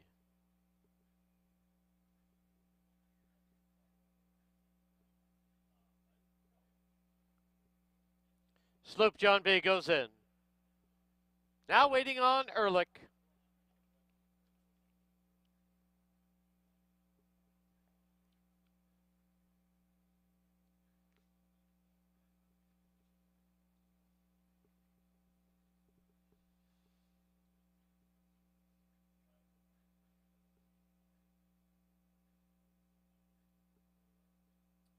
Ehrlich up and in. 5 in. They're at the post. There they go. Sloop John B put right on the early lead. Accordingly, drives up on the outside. Cab Sav now slips through at the rail, followed by Ehrlich, and Logical Al is the early trailer. Rounding the far turn, and Cab Sav from the rail leads it by a neck. Sloop John B's on the outside, second by a length and a half. It's Accordingly who gets away in third. 2 lengths back, Logical Al on the inside. On his outside is Ehrlich. Opening quarter, a sensible 24-1. As a race bias now for the first time, Cab Sav has the rail and the lead. Sloop John B pressing on the outside. 2.5 lengths back accordingly in third. Ehrlich is fourth. Logical Al the trailer. Into the clubhouse turn they go. The half comes up now in 47 and 3. And Cab Sav passes the half-mile marker with a half-length lead. Sloop John B second by 2.5. Accordingly is third. Ehrlich is fourth, about 5 off the lead. And Logical Al now coming under a ride. As they race past the 3/8 marker, Cab Sav still with the lead from the inside. Sloop John B still on the outside, pressing up. Accordingly, 2.5 back in third. Logical Al asks for more, run in fourth, and Ehrlich is fifth. Quarter mile from home, 6 furlongs in 1:12 and 3. Sloop John B on the outside, pops ahead in front. Cab Sav accordingly not done yet. Then Logical Al and Ehrlich. 1/8 of a mile from home. Cab Sav and Sloop John B, they've been at each other's throats from the start. Accordingly is now coming 3 wide. Cab Sav, Sloop John B, accordingly is moving in, but Cab Sav will prevail. Very close for second. Sloop John B and accordingly, Logical Al and Ehrlich.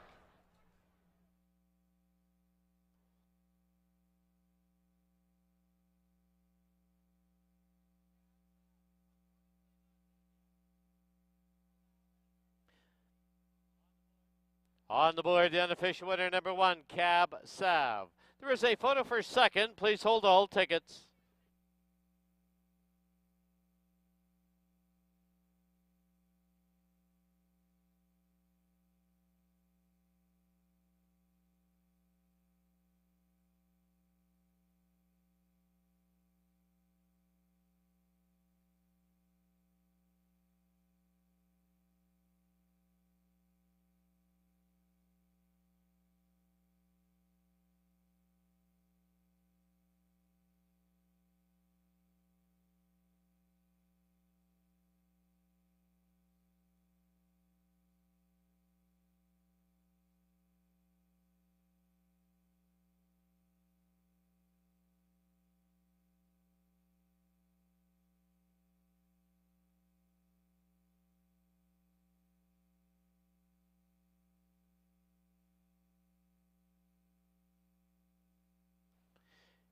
In the photo for second, number 4, accordingly, is second. Number 3, Sloop John B, third. And number 2, Logical Al, fourth. 1, 4, 3, 2 on the board.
The result is official.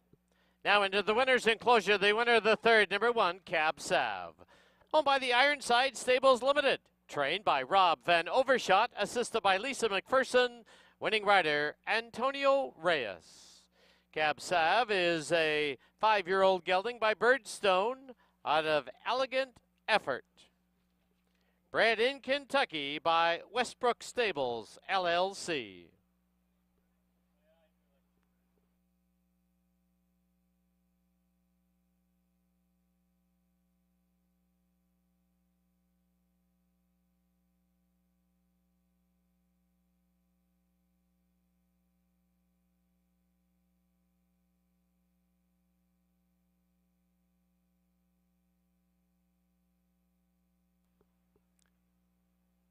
The 1 for $2 exacta was $67.40.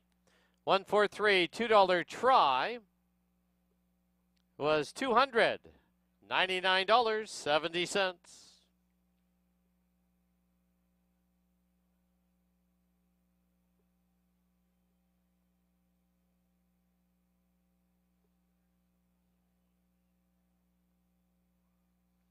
Final running time for the mile and a 16th, 1:45 and 20/100. In the fourth race, the start of our $20,000 guaranteed pick 4, scratch number 1, It's My Day. There is no show wagering. Post time for the third. Currently sitting on the board at 3:52. Should be post time 3:52.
All right, welcome back to the paddock here at Hastings. It's time for race number 4. This 4th race does kick off to pick 4. It's a $20,000 guaranteed payout pool.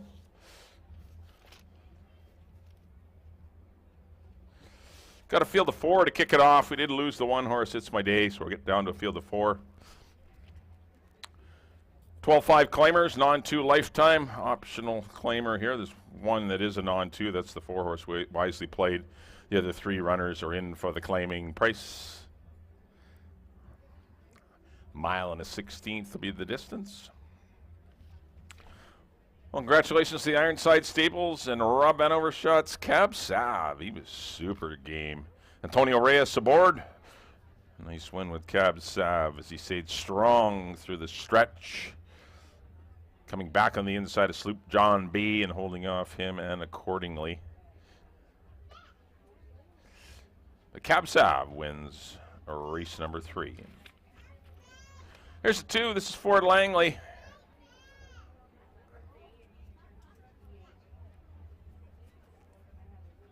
Okay effort last time. He hasn't been as sharp as he was last year, and maybe that's just the year-round racing. He's been running at Phoenix and really hasn't had a break in a long time, or an extended break. But he was a distant third to Just Jimmy and Stay Fantastic last time, but he got really far out of it. He's got to stay close. He's got to either be on the lead, or he's got to break better to do that, though. He hasn't been breaking well. But he's a horse that's been on the lead before when the fractions are comfortable. Pace is going to be slow in here, so he better not be more than a length or 2 off of it if you're going to try and win today. Jose Sanchez will be back aboard for Nicole Rycroft. He possesses the talent to win. We'll see if his A game surfaces today, because he needs his A game to defeat the heavy favorite, Stay Fantastic. 7-2 on the 2, Fort Langley. Next up's the 3. This is Stay Fantastic. It's dropped into the $16,000 tag a couple of starts ago. Got a win, a narrow win over Shotgun Rider and Family Biz. Followed that up with a gritty runner-up effort to a well-meant Just Jimmy in a similar race. Connections up to drop him. Put Perez back on.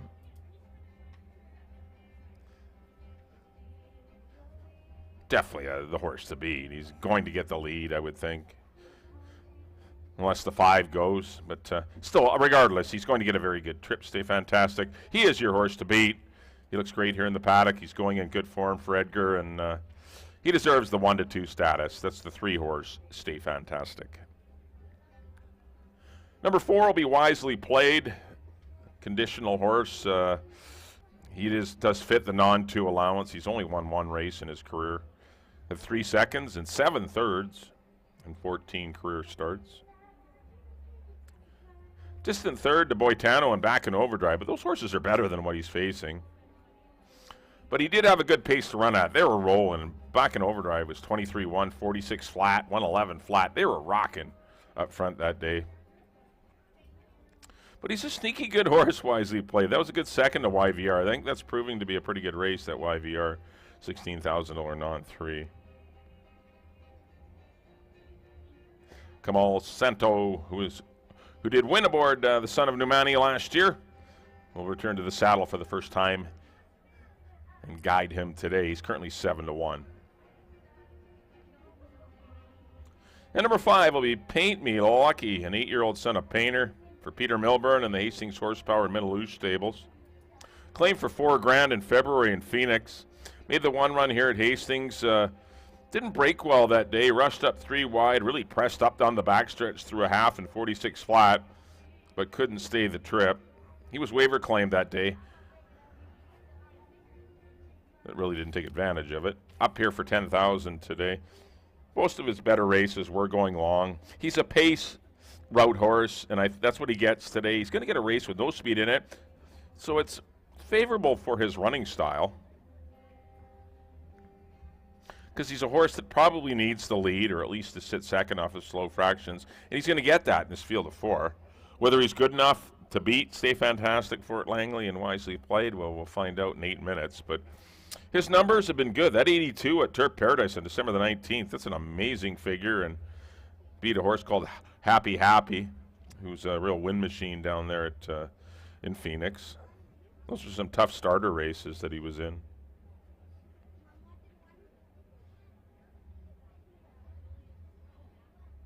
But he shook off the rust with a 4th place run here in his Hastings debut, and I didn't pick him, but he wouldn't shock me. There's no other horses in here with 82 buyers.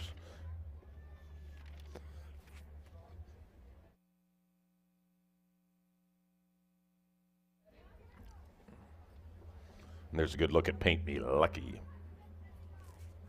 Right, there's your field of 4. They all got to come and beat the 3 Stay Fantastic. This is a good spot for him.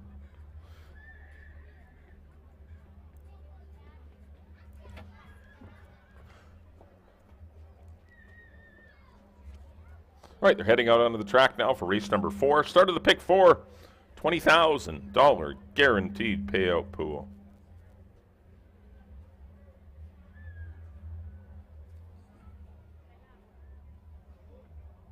Good luck, everyone. I went 3, 2, 4.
The horses on the track at Hastings for race number 4. It's a field of 4. Scratch the 1.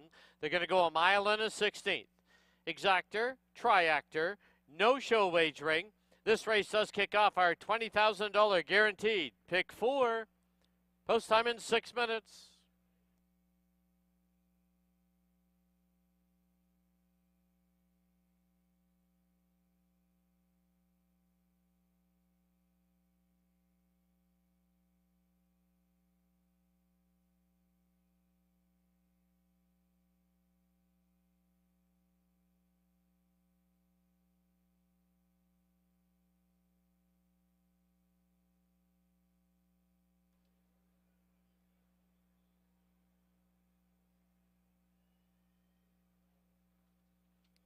Here's the field number 2, Fort Langley, owned by George Georgopoulos and Terry Georgopoulos.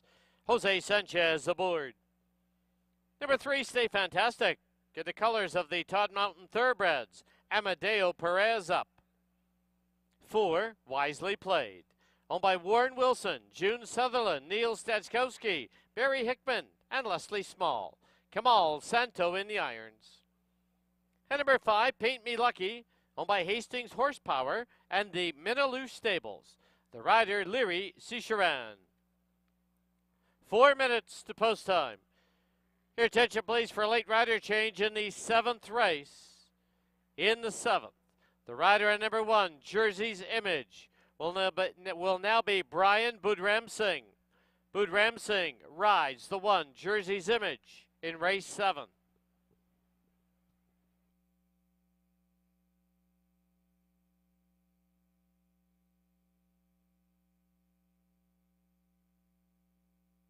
Hi, time for the pick forward here at Hastings, sponsored by TwinSpires.com for Sunday, July the 16th. Once again, $20,000 guaranteed. I'm going to key off Stay Fantastic in the opener. Then I've gone 1-2-4 with 1-4 with 2-4-6 for $360. Mike's gone 2-3 in the opener with 1-2-4, keying off the 1 in race 6 and 1-2-4 also for 360. That is the pick 4 here at Hastings, guaranteed at 20 grand. Sponsored by TwinSpires.com.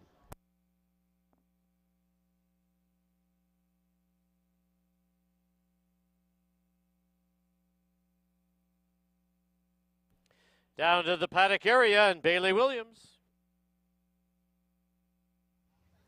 Thank you. You got to look there at Dan and Mike's pick 4 tickets at $20,000 guaranteed pool starts right here in race number 4. I went to the favorite, 4 to 5 favorite on Stay Fantastic. In my play spot, I put the 4 Wisely Played, the most inexperienced horse in the field. However, he continues to show more and more potential and growth each start, especially now back to that 1.16 mile distance. He has a nice closing style. He's the only true closer in here. Fort Langley, to be a little more successful today, will have to lay a little bit closer to the pace set by Stay Fantastic and Paint Me Lucky. Look for Wisely Played to make a good late closing effort. Kamal Santos was aboard for this horse's only maiden victory, so they know each other well, and he's able to get good run out of this horse. I went 3-4-2 to kick off the pick 4. Get your wagers in early. It's a guaranteed $20,000 pool, and best of luck.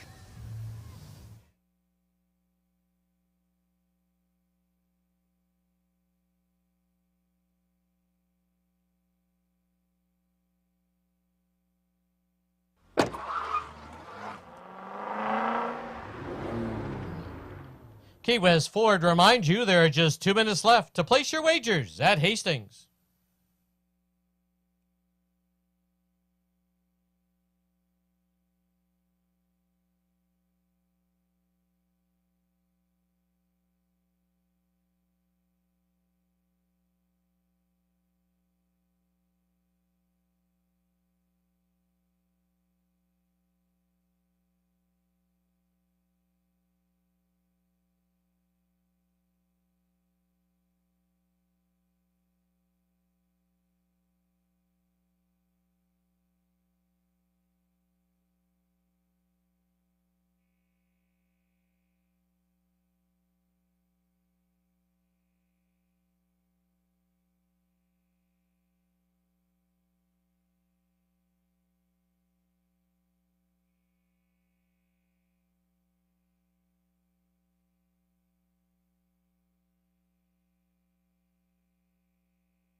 The horses are approaching the starting gate.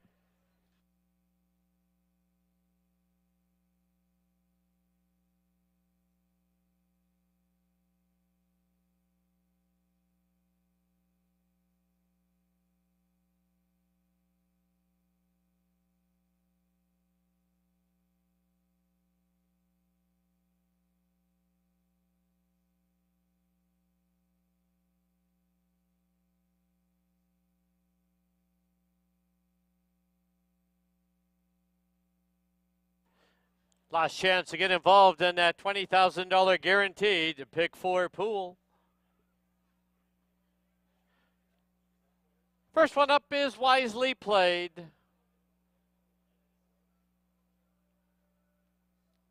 Followed by Fort Langley.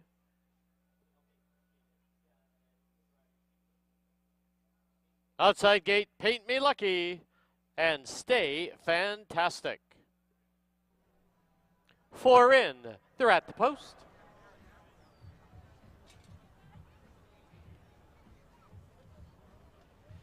There they go. Stay Fantastic, hustled off for the early lead. On the outside, Wisely Played in second. Further out is Paint Me Lucky in third. The early trailer is Fort Langley. Rounding the turn on the inside, Stay Fantastic.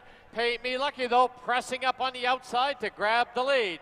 Length and a half back is Wisely Played. Length and a half to Fort Langley as they sweep by us now for the first time. The opening quarter, 24-1.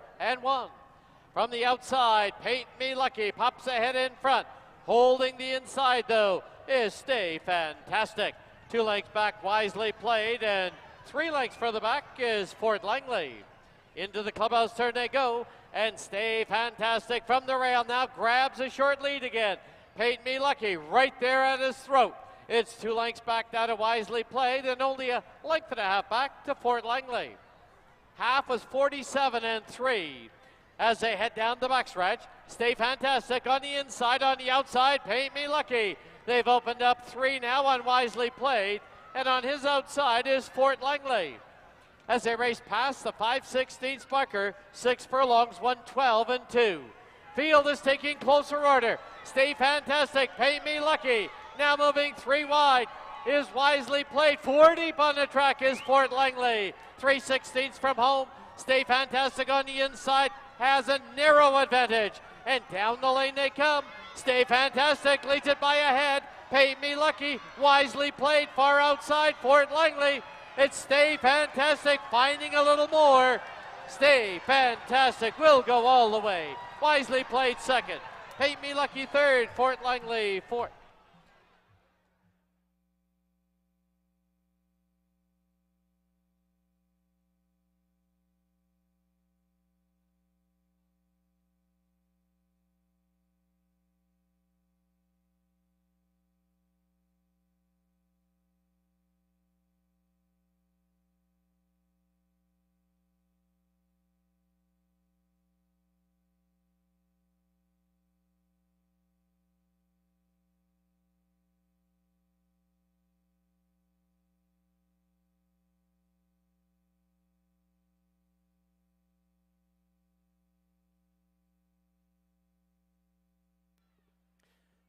Unofficial winner of race 4. Number 3, Stay Fantastic. Number 4, Wisely Played second. Number 5, Paint Me Lucky third. And number 2, Fort Langley fourth.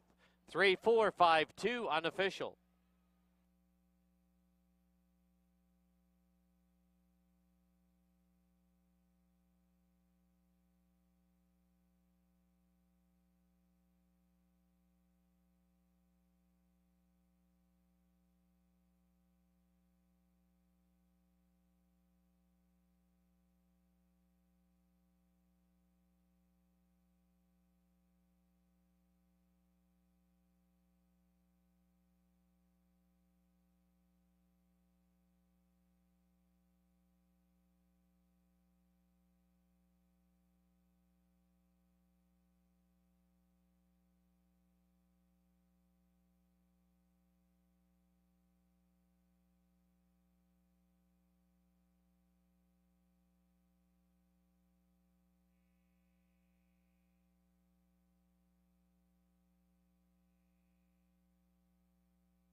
Into the winner's enclosure, the winner for race 4, it is number 3, Stay Fantastic.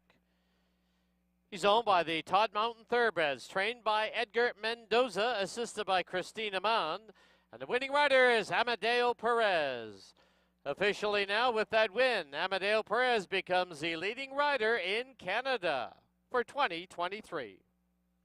Stay Fantastic, a 7-year-old gelding by Stay Thirsty out of Fantastic City, bred in BC by the owners of Todd Mountain Thoroughbreds.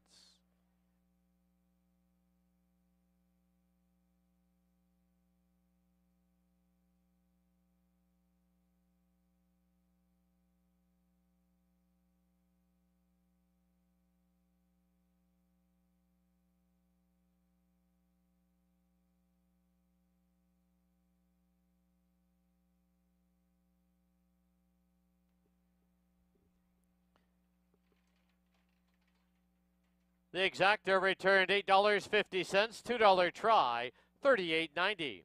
Final running time for the mile and the 16th, 144 and 81/100ths. In the 5th, number 1, Infinite Patience, 5 pounds over. Post time for the 5th, 24 minutes away at 4:25.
number 9 set on the way in the CC Derby. And they're off in the Canadian Derby. Red Rods will take the Manitoba Derby. And Walcott takes the lead with Great Escape.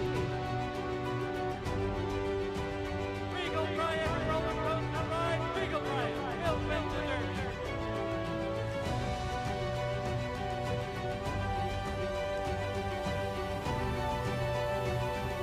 And Great Escape winning the Canadian Derby.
All right, we're back here in the paddock time for race number 5 here. Co-feature event, another allowance race. Got a good field of 5 here, set to do battle over 6.5 furlongs. Well, race number 4 saw the Todd Mountain Thoroughbreds and Edgar Mendoza stay fantastic. Stay resolute on the inside. He was game. He wasn't giving up the lead under Amadeo Perez. Got the win in 1:44 and 4/5. Congratulations to Edgar. Ron and Ray Fawcett's Todd Mountain Thoroughbreds, and Amadeo Perez gets another winner, as your Dan mentioned. Get the most wins. He's the leading rider in Canada right now. Most wins. He's got 50. What has he got now? 51, which is the most. Just passing Kazushi Kimura, who, of course, is hurt right now. But he's got 52 wins. He had a couple of wins today, Amadeo. So he is the leading rider in wins in Canada. That's pretty darn impressive. Right, number 1 is last season's Horse of the Year, Infinite Patience. Makes her 2023 debut. Amid some circumstances, it's been tough getting her back to the races. As quoted in the Daily Racing Forum in Vancouver province, she's had some tough bacterial infection, and it's just been a viral infections in her hind legs, and it's just finally starting to get behind her. Is she at 100% right now? Probably not, but she's still a really quality filly. But she's missed so much time. She's running against horses that had 2 and 3 races this year. She is running against the boys, but there isn't a lot of speed, which is the one good thing. She's going to get the lead in here. She's going to get a chance to strut her stuff, and it's going to be fun to watch her run again. Hopefully she puts her A game forward. But as I mentioned, be careful. That she's had some hiccups in her training. She's going to lose. She's going to lose today. And I know this is strictly a prep race for the BC Cup. You know, if all goes well today, she'll be off to BC Cup on August the 7th. That'll be her next start. But she's had some training issues throughout the season, but she's still a very classy filly. 1-9. Antonio Reyes, her regular pilot, rides for Bill DeCourcy and R&H Stables. Number 2 will be Smart Lad.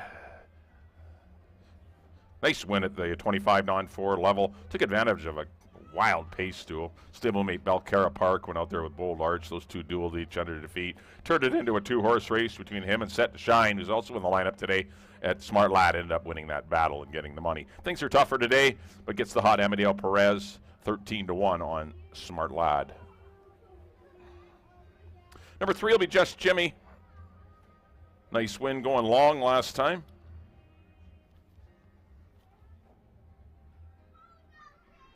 Defeating Stay Fantastic, who of course won today. It's a pretty gritty run that afternoon. Returns to a sprint. It's turned into a pretty nice horse, Just Jimmy. Fraser Abley rides. He was aboard for that nice win 4 weeks ago. Actually, 3 weeks ago.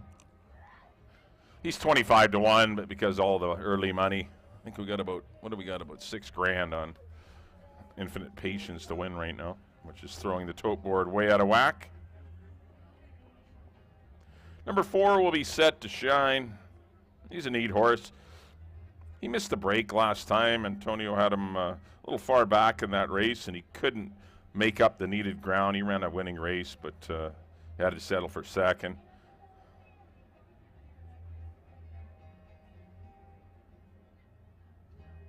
Scott Williams will be aboard.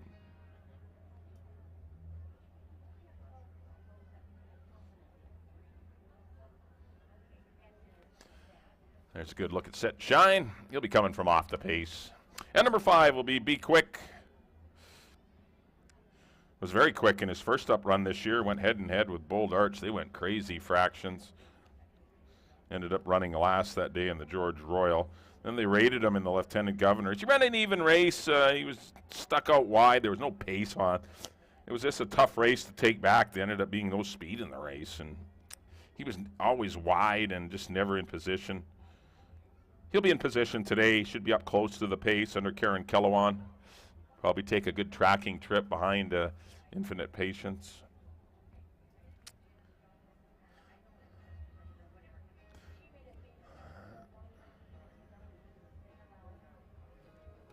All right, there's your field of 5. An allowance race here, kicking off your late pick 3. We also have Exacta and Triactor wagering here.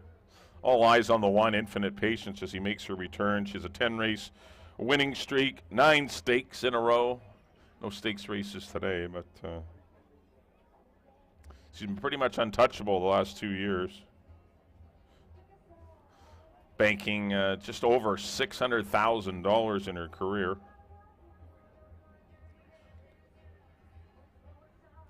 She tries to get her 2023 season off on the right note. Just trying to get a good race into her today.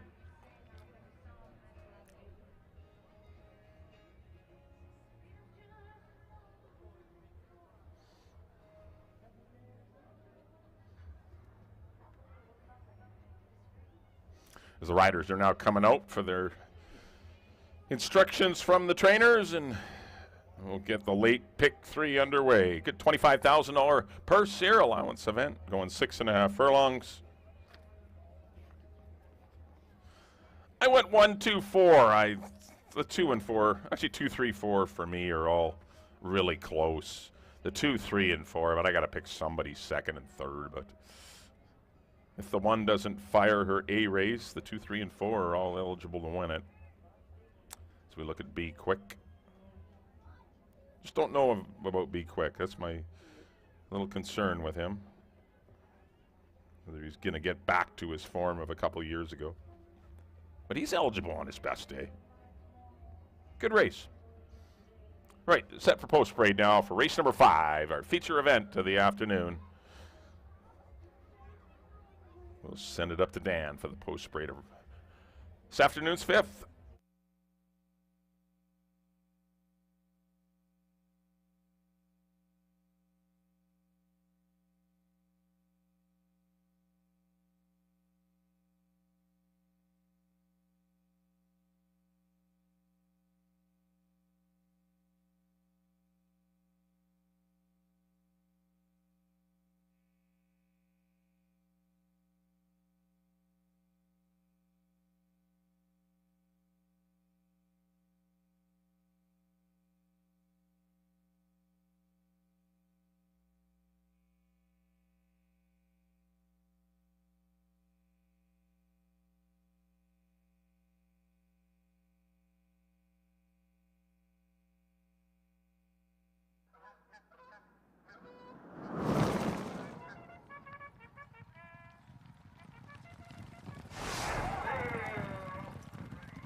The horses on the track at Hastings, race number 5. It's a field of 5 to go, 6 1/2 furlongs. Exactor, Triactor, and Pick 3 wagering. Post time in 8 minutes. Number 5, Be Quick, excused from post parade.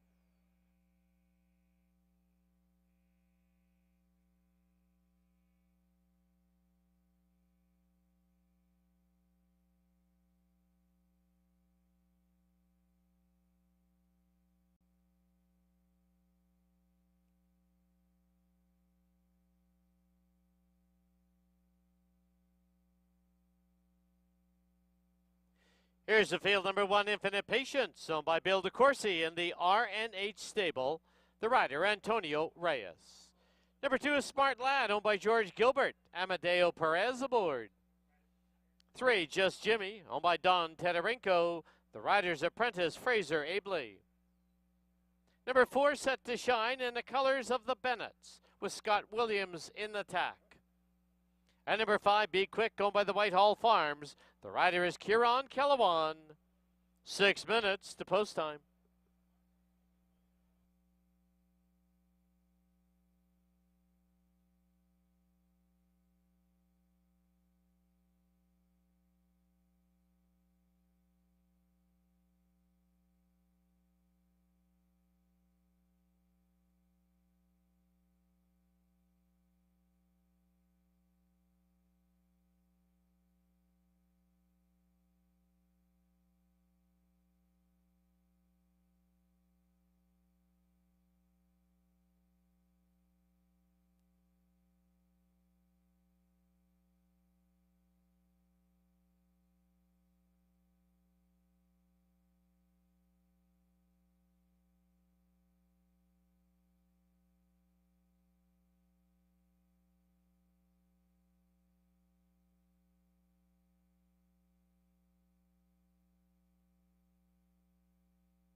Key West Ford reminds you there are just 2 minutes left to place your wagers at Hastings.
The horses have reached the starting gate.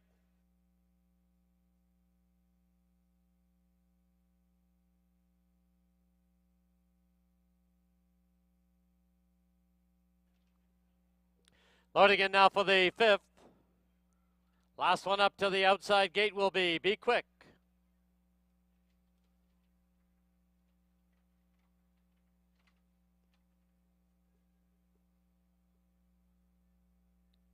Be Quick goes in. 5 in. They're at the post.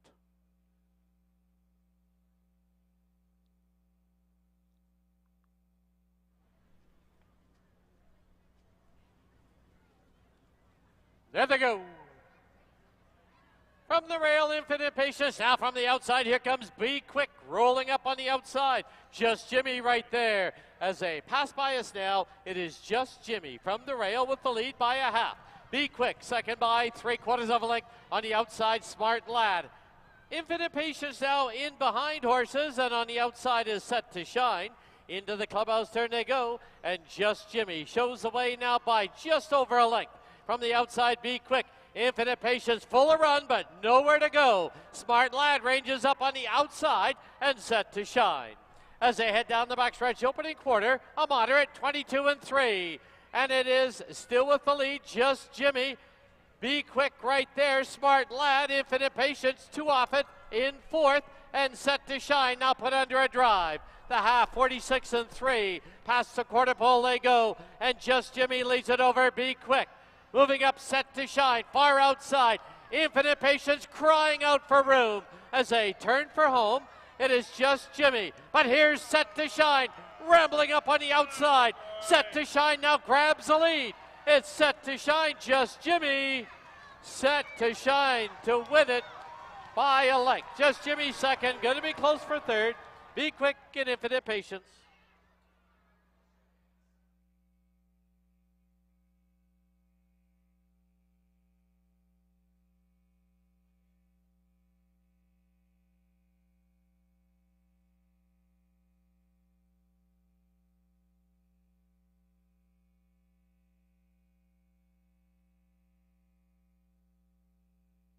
On the board, the unofficial winner, number 4, Set to Shine.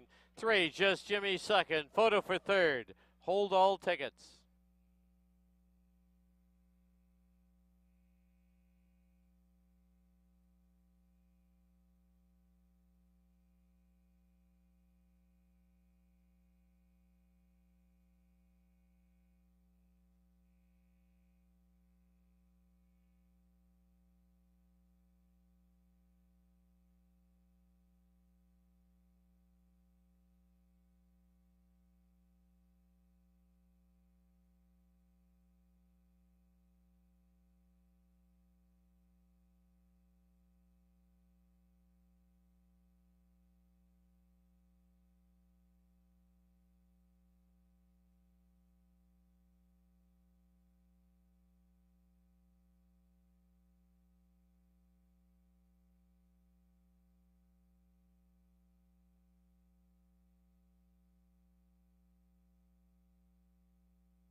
In the photo for third, number 5, Be Quick is third. Number 1, Infinite Patience fourth. 4-3, 5-1.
Into the winner's enclosure, the winner of race 5, number 4, Set to Shine. Owned by Mr. and Mrs. R.J. Bennett, trained by Barb Heads. The winning rider is Scott Williams. Set to Shine, a 6-year-old horse by Bakken out of Sunny Solaro. The breeder is the owners, the Bennetts.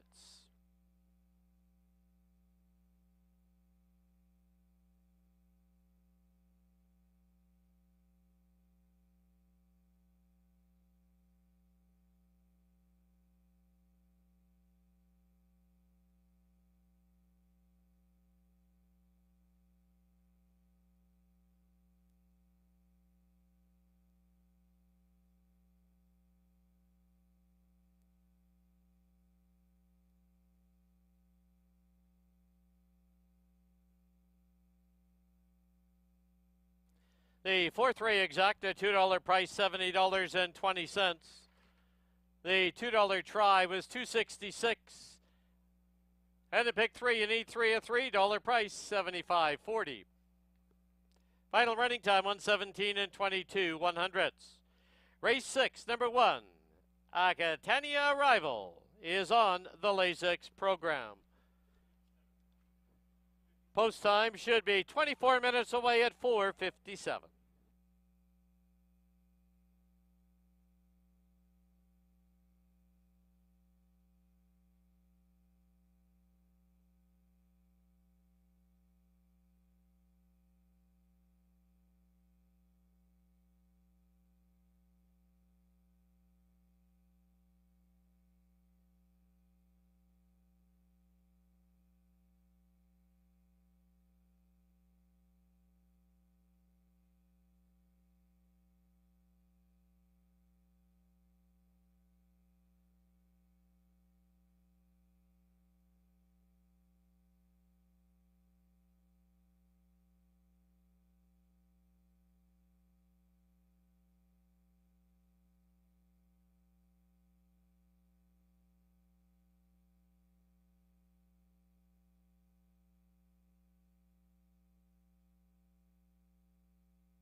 Adelaide. We're back here in the paddock.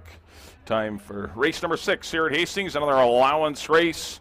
It's a 16,000 claimer or non-3 lifetime, and for some pretty tough non-3 lifetimes in here, as well as some pretty tough $16,000 to $20,000 claimers. We're going 6.5, kicking off the first half of your late double. We also have Exacta, Triacta, and your first superfecta event of the day.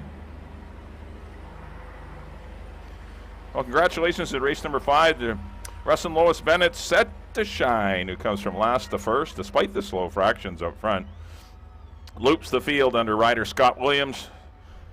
To win it for trainer Barbara Heads is set to shine. Upsets her stablemate Infinite Patience. I tried to warn everyone. Infinite Patience was, if there was going to be a tough race for her, it was going to be this one. And she got a horrendous trip. Might have been best anyway. It probably was going to be best if she made the lead, but wasn't that fortunate. But set to shine outruns a very game Just Jimmy to win race number 5. Here's the one. This is Aquitania Arrival. He's the heavy favorite at 3 to 5. He definitely deserves the status of being the choice in here. Made his Hastings Park debut on June the 4th. He crushed a field of non-2 12-5 claimers that day and won 16-1, well in reserve with Amadeo Perez up. That earned him a shot against some pretty nice horses in the Budweiser Handicap at Emerald Downs.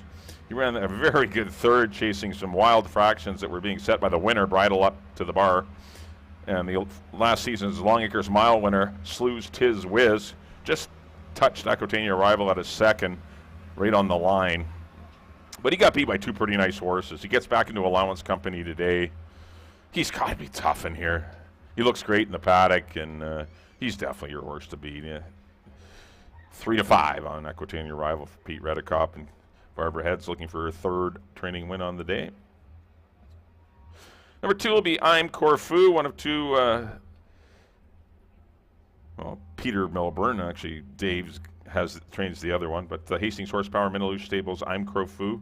Claimed for 12.5 Golden Gate last February, or this February.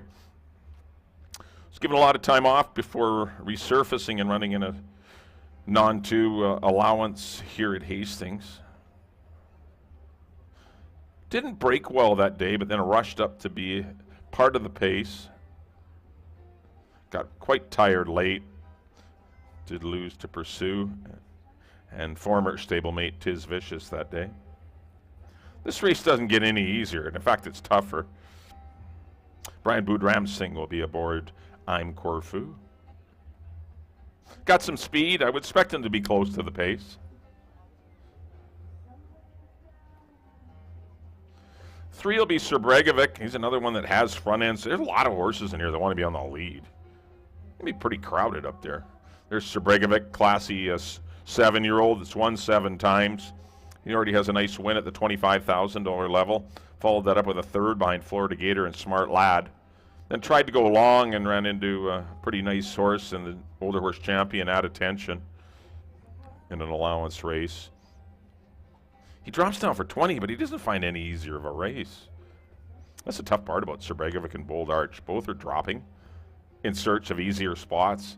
They probably found tougher spots. This one's not easy. It's got stakes caliber horses in it. 9 to 1 on Sir Bregovic with Jose Sanchez. He's always guaranteed to be part of the pace, or at least up close. He doesn't need the lead, but he can sit. He'll be out there, but there are others that want to be out there too. Could get crowded up there. Number 4 will be Anarchy for Bernie Cooner and Steve Bryant. Makes his Hastings debut. First time on dirt. He's been running on the synthetic in Woodbine as well as the turf. The zone a synthetic win and a turf win. Been working well here at Hastings. That 111-3 work on Canada Day was very good. He is a good-looking horse. Steve's got him looking great. I can tell you, I've seen him in the mornings. He's a grand-looking individual.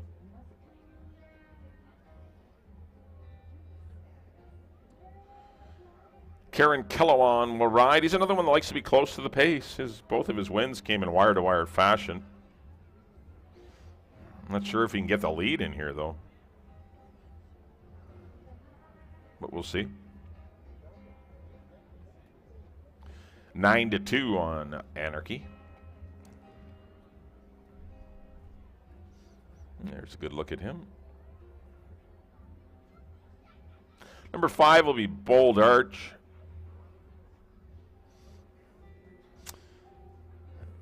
He got absolutely obliterated on the pace last time with Belcarra Park. They went 21-1, 44-1, and of course he succumbed after those crazy fractions to Smart Lad and Set to Shine.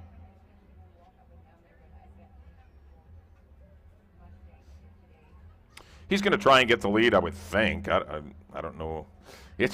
I don't know. Some of these horses might have to change their running styles because they can't all go to the front.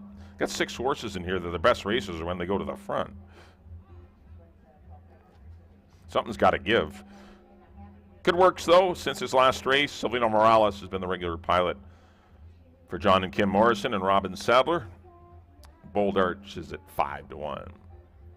And number 6 will be Foreign Protocol. Drops from 25 down into the 16. He was part of the pace in that Florida Gator race with Sir Bregovic. He lost the battle with Sir Bregovic that day and ended up 4th, losing to also Florida Gator and Smart Lad. Larry Ciceran rides. There are some races for him where he comes from off the pace. I think this is a logical one, maybe, that, judging by his form, that might alter his running style, not go out there and sit and try and maybe make one run like Set to Shine did in the last race and try and win it from last. So I don't think you're guaranteed to get a 21 and change quarter here and probably a 44 and change half. So it might be wise to be last, then try and make a run late. 10-1 on the 6, Foreign Protocol. All right, they should field the 6. $16,000 to $20,000 claimers. We've got 4 of them that are in for the price. 2 of them that fit the allowance conditions. The 1 and the 4 both fit the allowance conditions, and those are the ones probably they're going to be tough in here. But this is a good race.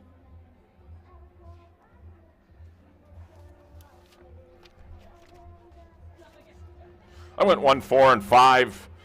Really like Aquitania Rival. He's a nice horse. We'll see how it all plays out in 8 minutes. Good luck here in race number 6.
The horses on the track at Hastings, race number 6.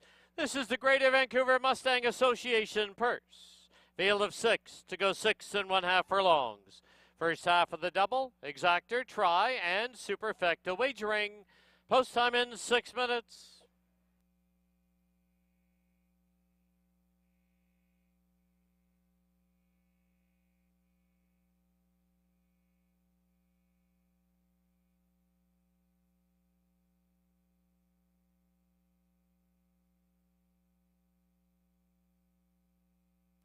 In the 6th race, please note number 1, Aquitania Arrival returns to the Lasix program.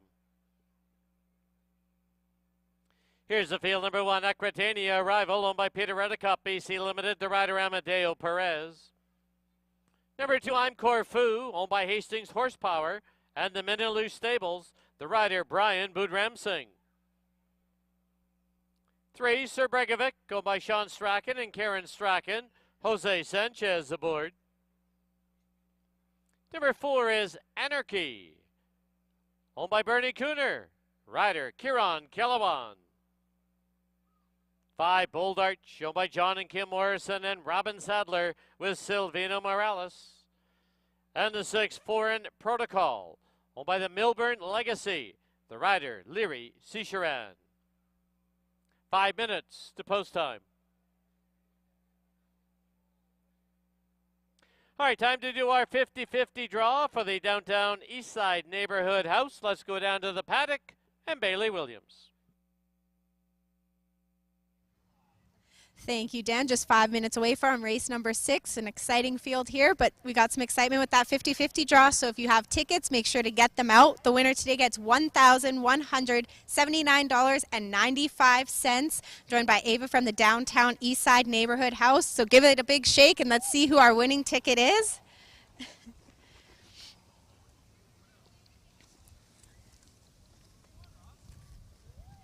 All right, and the winning number is 310-58491. Again, that's 310-58491.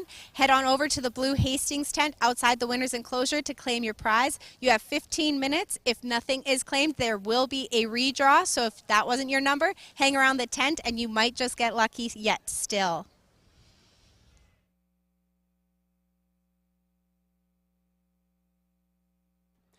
Thanks, Bailey. Once again, up on the TV monitors and the big screen is that 50-50 number 310-58491.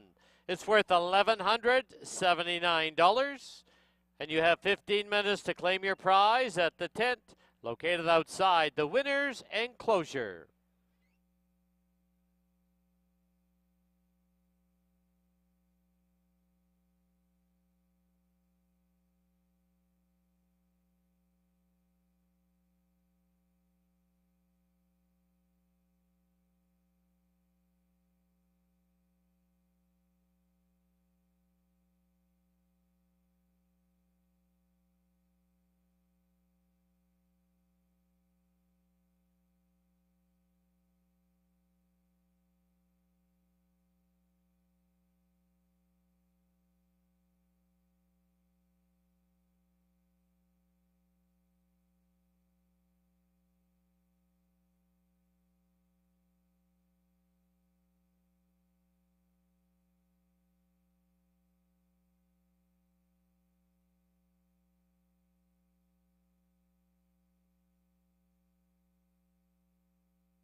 Key West Ford reminds you there are just 2 minutes left to place your wagers at Hastings.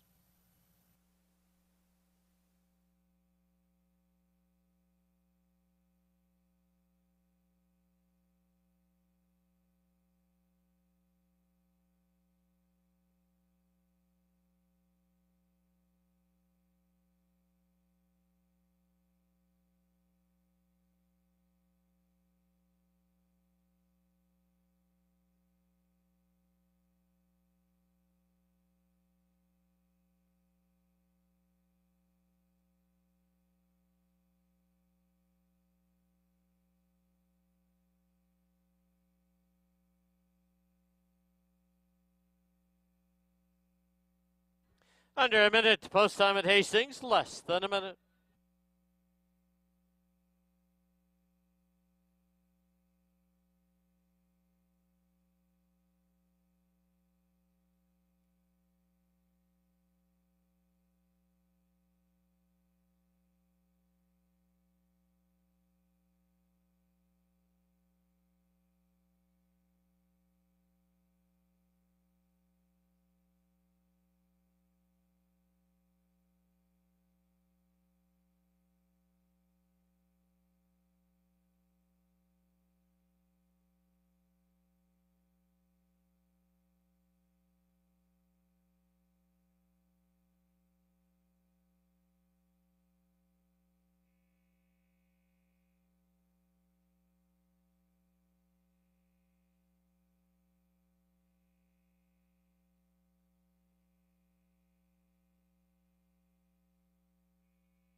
The horses have reached the starting gate.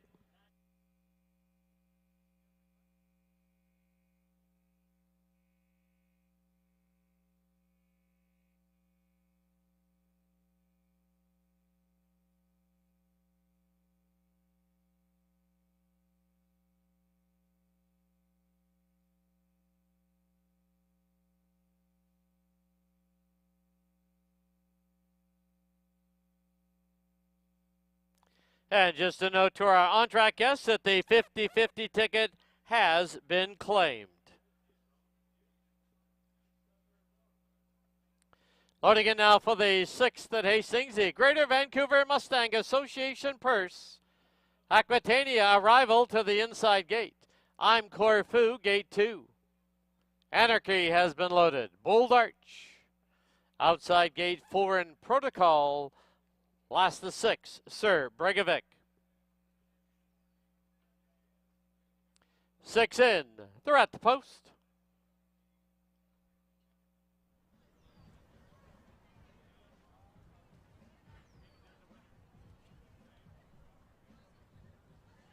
There they go.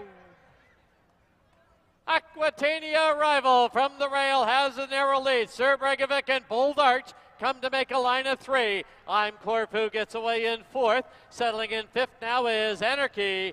And 4 in protocol is the trailer, a dozen off the lead. Into the clubhouse turn they go, and Bold Arch presses a pace and goes on with it.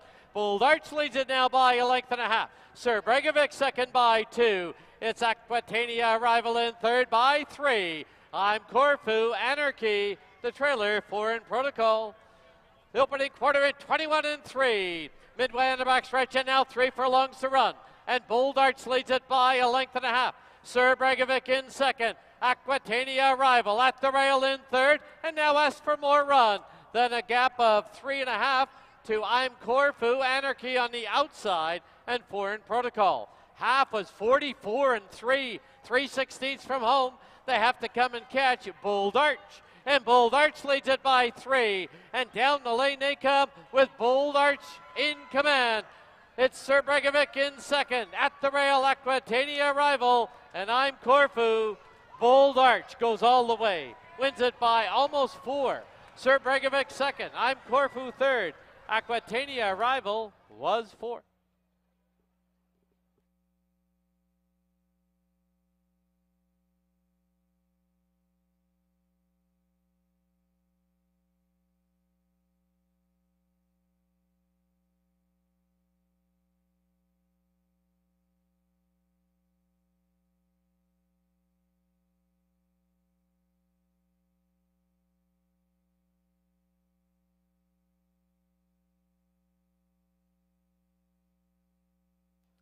On the board, the unofficial winner, number 5, Bold Arch. Number 3, Sir Bregovic 2nd. Number 2, I'm Corfu was 3rd. And number 1, Aquitania arrival 4th. 5, 3, 2, 1, unofficial.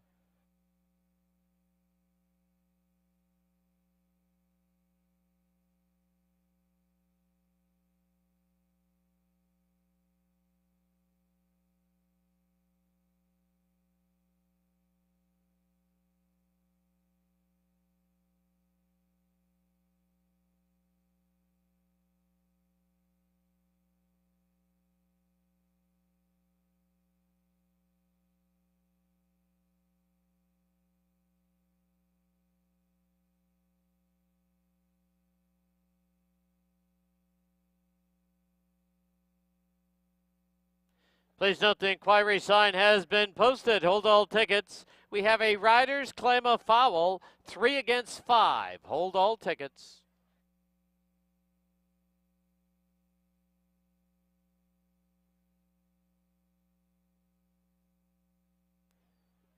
The claim of foul was for alleged interference into the first turn.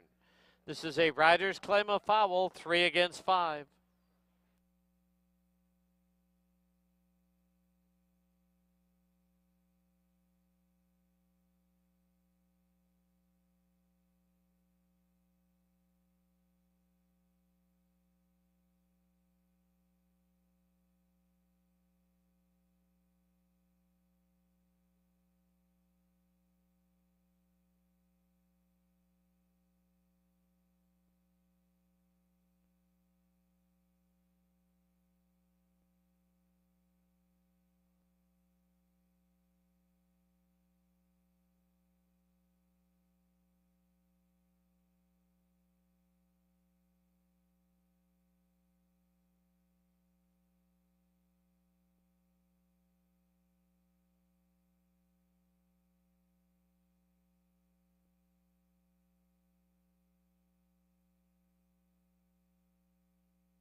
Please note the claim of foul was disallowed. The official winner, number 5, Bold Arch, owned by John and Kim Morrison and Robin Sadler, trained by John Morrison, assisted by Jesse Morrison. And the winning rider was Silvino Morales. Bold Arch is a 6-year-old gelding by Arch out of Daylight Cat. Bred in BC by J. Barry Dowd. Once again, today's 6th race, the Greater Vancouver Mustang Association purse. In the winner's enclosure, to congratulate the winners were Association executives Peter and Carol Bulcock and Tom and Linda Johannesson.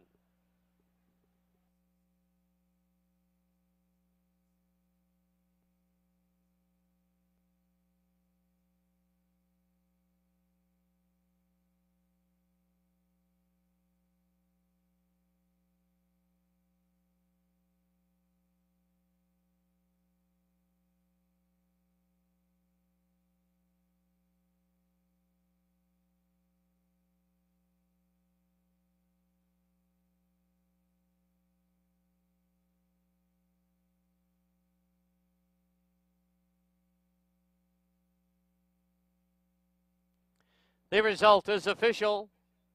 The 5-3 exacta was $36.40. $2 try was $250.90. 20-cent super was $39.64. And the $1 pick 5, you do need 5 of 5.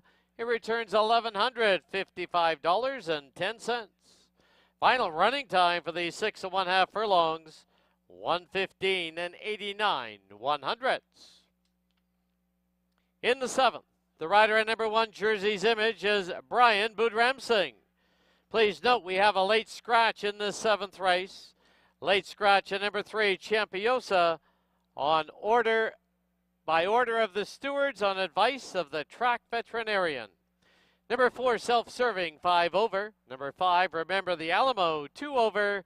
And number 7, Santabello, correct the weight to 113 pounds. Post time, 22 minutes away at 5:30.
Once again in this 7th race, a late scratch in number 3, Champiosa.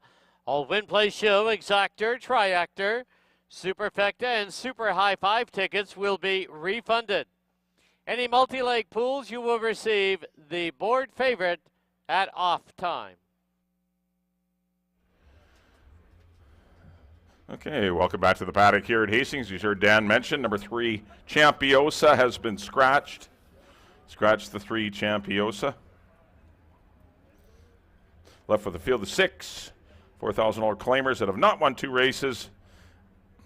And they're going to go 6.5 furlongs. Well, congratulations to John and Kim Morrison, Robin Sadler, and rider Silvina Morales. Bold Arch is always eligible to pull off what he pulled off today. He doesn't do it on a consistent basis, but he's always eligible to go down there and 115 and change. And he did it today, only a few fifths off the track record. 118 and 89 100s. There was no beating Bold Arch today, and congratulations to trainer John Morrison. Does a great job with his son Jesse as the assistant. And he's a lot of work, Bold Arch, in the mornings, and he proved worthy today as he beats a very stubborn Sir Bregovic, who's another solid, nice, good horse. That 16,000 claimer was one of the toughest ever here at Hastings. But, good run from Bold Arch to win it. Here's the one. This is Jersey's Image. Put up Brian Bood-Ramsing. New pilot is Brian Bood-Ramsing on the 1. Jersey's Image. I like this horse. I got him in for second. Could certainly see him winning. He ran last week in a tougher non-3 for 8. This is a non-2 for 4. That's a big drop in class, and I think he's in with a very good shot here. That Deputy's Dancer Better Tone race was pretty tough. He was running on well at the end. I know it doesn't look like it on paper. It looks like he's last, but there wasn't much between him and a few horses there for 4th.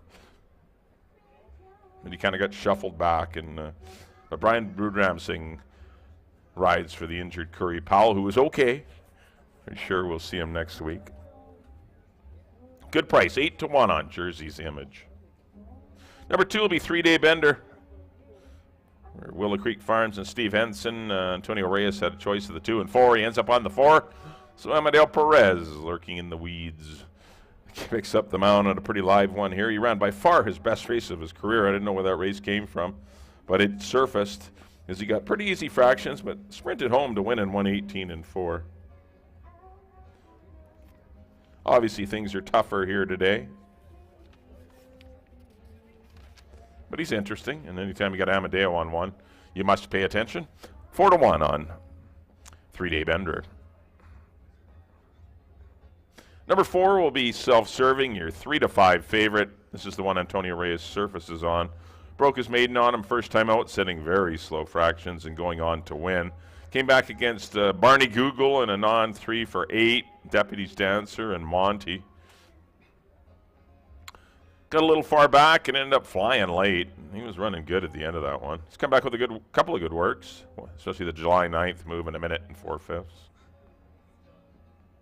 He is your horse to beat. That's the 4, Self-Serving. I would expect him to be right in behind the leaders. Looks like the 1, 2, and 5 might be the fastest of the field, and Self-Serving could be sitting right in behind them. Good opportunity for him today on the class drop. 5 will be Remember the Alamo. Blinker's off today. It's an important equipment change. We'll see if that brings out a better result. His last 2 races haven't been good enough. But perhaps the blinker change will get a little more run out of him. We'll see. Prentice Fraser ably rides. So you get a big break in the weights. 12-1 on the Dino Condolino's trained runner. It's Dino on the head end with Remember the Alamo. 6 will be Atomic Haze. He's a horse that loves to run second and third. He's had 28 starts. He's still eligible for non-2. He's had 6 seconds, 6 thirds, but just that 1 lone win. He was a good third behind There Goes My Hero and Cilarone last time. I think this field's come up a little tougher than that one. But I still like him to hit them. He should hit the superfecta here, or the super high five.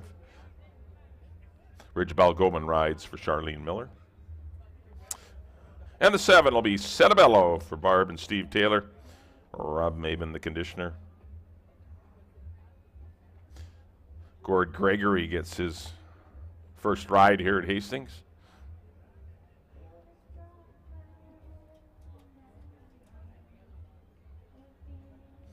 Horse wasn't disgraced last time. 5th beat in 3 3/4 lengths in that non-2 for 4,000. Does have a nice win earlier this year, defeating Milo's Command and Something Elusive.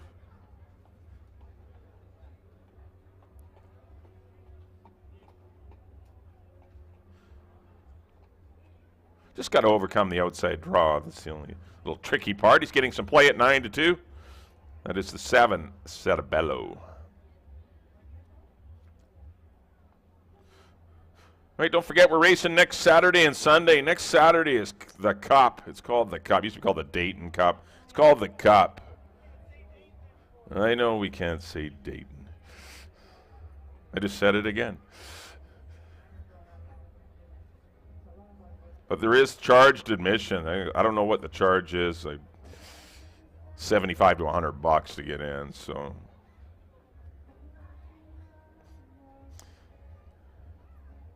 It is a ticketed event. The one day of the year that it is a ticketed event. They've got the whole facility kind of closed off. Pretty crowded. I think like 8,000-10,000 people coming. But that's on Saturday. Sunday, it's back to normal. Free admission and a lot quieter atmosphere next Sunday.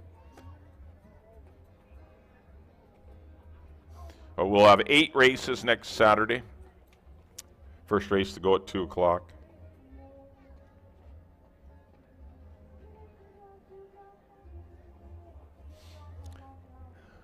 Dan will give you all the information before you leave today. All right, there's your field of 6. $4,000 claimers, non-2 lifetime. I'm going to go 4, 1, and 2. Definitely at the odds. I don't mind the 1-horse Jersey's Image. If you're stuck a little bit of money today and you want to make a little $2 win place bet on the, I would definitely take the 1-horse. But 4, 1, and 2 for me here to close it out. Thanks everyone for coming out today, and hopefully you've enjoyed the races. Don't forget, yep, we're running next Saturday and Sunday. But once again, that Saturday is a ticketed event. It's going to cost you some money to get on the grounds.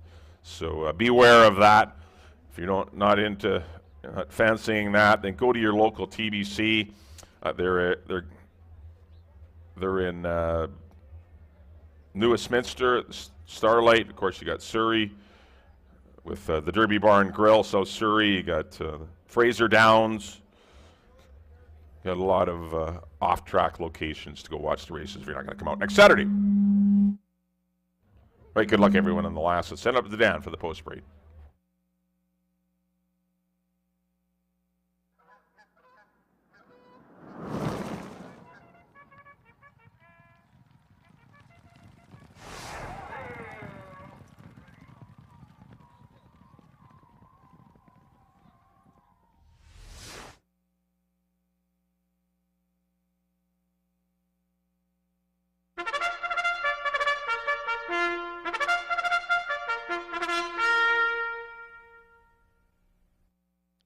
The horses on the track at Hastings for the nightcap, 7th and final event.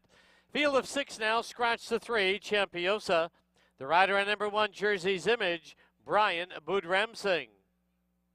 Exactor, Triactor, Superfecta, Super High 5 wagering. Post time is 7 minutes away. Don't forget, in this race, number 3, Champiosa was a late scratch. All wagers refunded. Win, play, show, exactor, try, superfecta, super high 5. All those wagers were refunded.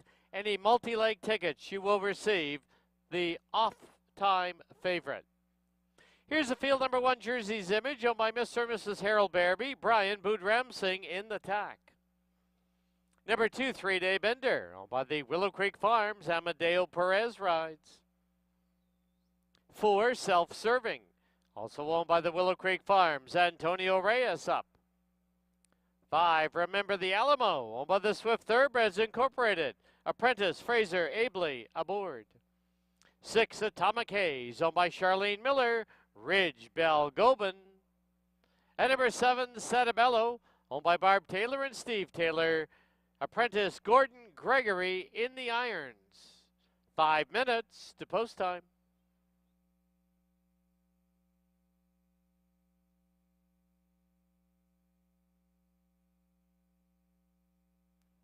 All right, for the final time today, let's go down to the paddock and Bailey Williams.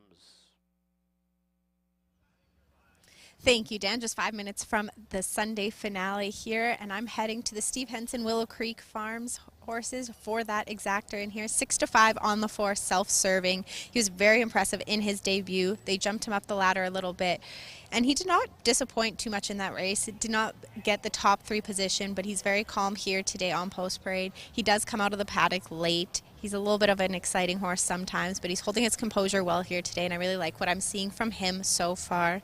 Number 2, 3 Day Bender. Definitely has a nice closing style here to him. He did win going gate to wire. I think that if he's able to sit off some of that earlier pace that is set in front of him, he'll have his best shot here to run down the field late. Number 4, self-serving, will be trying to contend to that early lead. Rounding out my top 3 is the rail horse Jersey's Image. Make that rider change to Brian Boudram, saying this horse is able to kind of get in the game early, hold that rail advantage. That will be his best luck in here today. 7-1, a little bit of a value play there for you. I went 4-1 here in the finale. You have 4 minutes to make your wagers. Make sure you check out the details for the Cup for next Saturday and join us back here next Sunday, first race, 2 p.m.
Key West Ford reminds you there are just 2 minutes left to place your wagers at Hastings.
The horses are approaching the starting gate.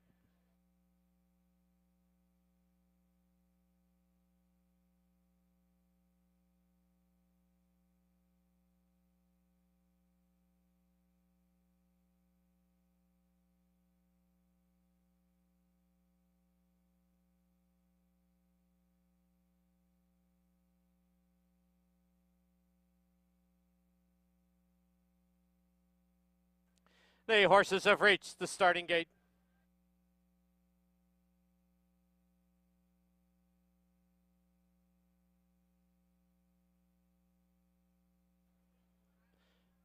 Loading in for the nightcap, 7th and final event. Atomic Haze goes in. Inside gate belongs to Jersey's Image. Self-serving goes in, currently 6-5 on the board. 3-day bender. 2 left to load, Remember the Alamo and Setabello.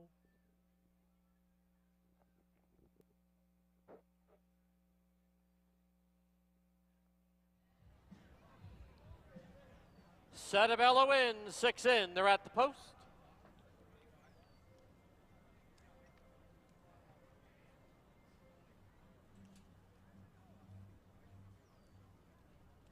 There they go. Remember the Alamo sent off for the early lead. 3-day bender now drives up the inside. Jersey's Image, Setabello from the extreme outside. Atomic Haze and Self-Serving under the line for the first time. And 3-day bender shows the way. Remember the Alamo, second by a head. Setabello is 3 deep on the track. There's a big break now of about 6 to Jersey's Image. Atomic Haze, the trailer, is Self-Serving with about 9 lengths to make up. They went through the opening quarter very quick, 22 and 3 as they head down the backstretch. 3-day bender with the lead of a length and a half. It is Remember the Alamo second by a length and a half. Setabello third by about 5.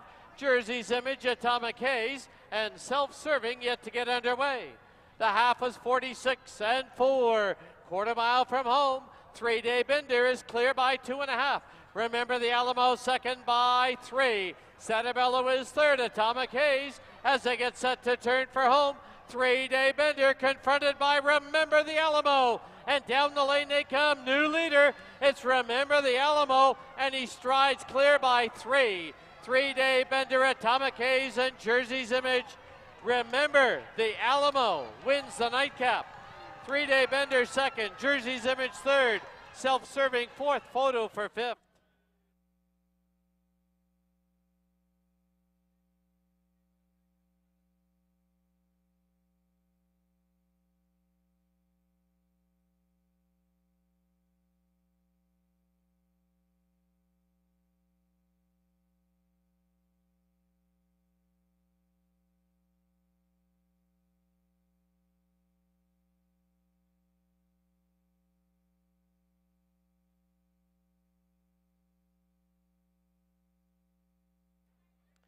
On the board, the unofficial winner, number 5, Remember the Alamo. Number 2, 3-day bender second. Number 1, Jersey's Image third. Number 4, Self-Serving fourth. To complete the super high 5, number 6, Atomic Haze.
Into the winner's enclosure, the winner of race 7, number 5, Remember the Alamo. He's owned by Swift Thoroughbreds Incorporated, trained by Dino Condolinius. The winning rider, apprentice Fraser Abley. Remember the Alamo, a 3-year-old gelding by Texas Wildcatter out of Deer Lily. Bred in BC by Glenn Todd.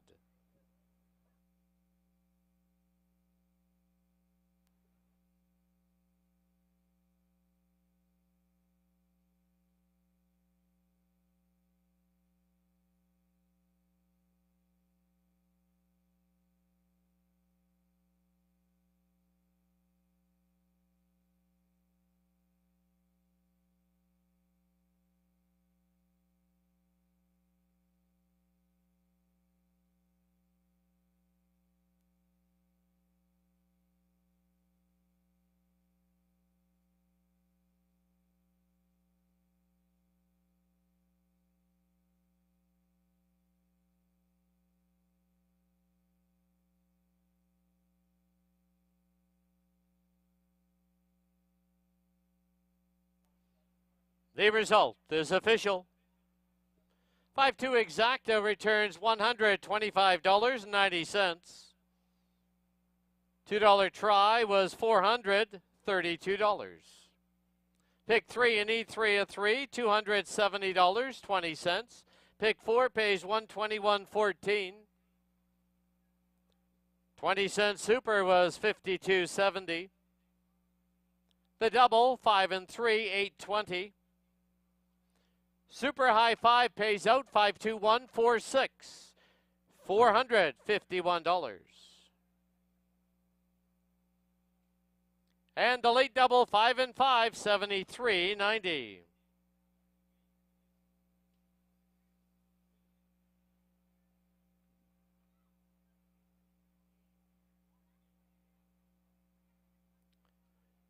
The double of 5 and 3 was a consolation double. Once again, it returns $8.20. Final running time 1:19 and 44 100ths. There was a claim in that 7th race. Number 1, Jersey's Image, claimed by Helen Jewell, trainer Ian Jewell. Final running time 1:19, 44 100ths. That'll wrap up our Sunday card here at Hastings. And we'd like to thank at this time the Greater Vancouver Mustang Association for bringing all the vintage Mustangs by here for us for our enjoyment today on the tarmac. Don't forget, live racing continues next week, Saturday and Sunday. Please note, Saturday is a ticketed event. Please go to www.comegetfancy.com for more information on how to access the races next Saturday. On Sunday, July 23rd, we return to our free admission. First race both days will be 2 p.m.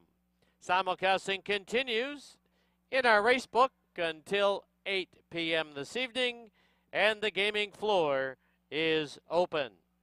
Thank you for watching and wagering on Hastings Racecourse. Drive safely. See you soon. Good night.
There they go.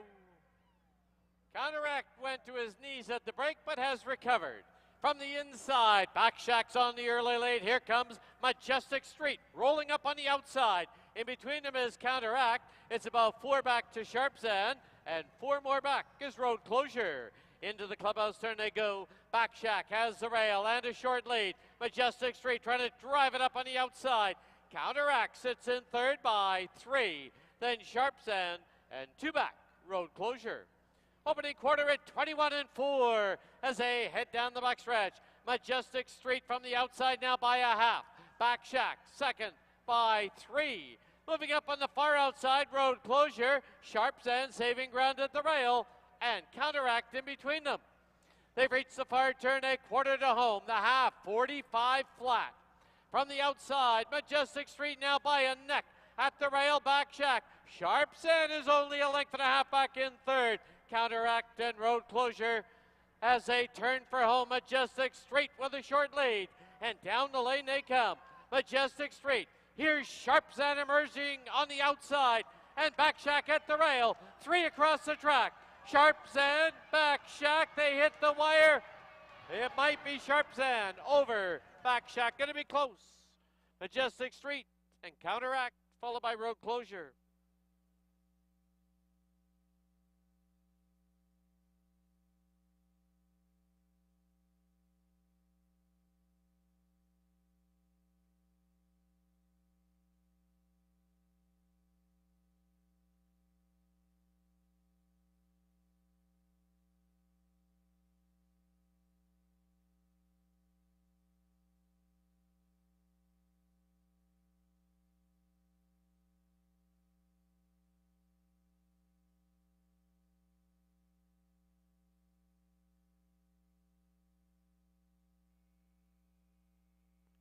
There they go. Jock Talk got away awkwardly. He's off C on the outside and back to Liberty from the rail. Battle for the early lead. 151, a length and a half back in third. It's 3 now back to Crypto Money and about 10 back to the trailer, Jock Talk. They're on the turn, and from the inside, back to Liberty has the lead. Now by a length and a quarter. It is A's off C sitting in second. 151 is third. Then 3 lengths back is Crypto Money and Jock Talk, the trailer. Through the stretch for the first time, opening quarter a solid 23-3. Back to Liberty from the rail with the short lead. A's off C now pestering up on the outside. 151 is a length and a half back in third. Crypto Money is fourth, but only 2.5 off the lead, and is still about 8 to Jock Talk. As they run past the half-mile marker, the half went up in 47-4. To the backstretch they go. Back to Liberty, leads it by 3/4 of a length. On the outside, A's off C. Trying to drive up the inside is 151. Length and a half back, Crypto Money. Jock Talk is now creeping a little closer. We lost the rider on the 151. Went down at about the 3/8 pole. Rounding the far turn now, it is back to Liberty with the lead by 3/4 of a length. A's off C, second by a length and a half. Crypto Money sits in third, and Jock Talk fourth. 1/8 of a mile from home, and back to Liberty has the lead. And down the lane they come. Back to Liberty extends the lead now to 3. A's off C second, Crypto Money third. It's back to Liberty, winning it by 3.5. A's off C second, Crypto Money third, Jock Talk is fourth. Pull up short riders. We do have a horse and rider down in the backstretch. Pull up short.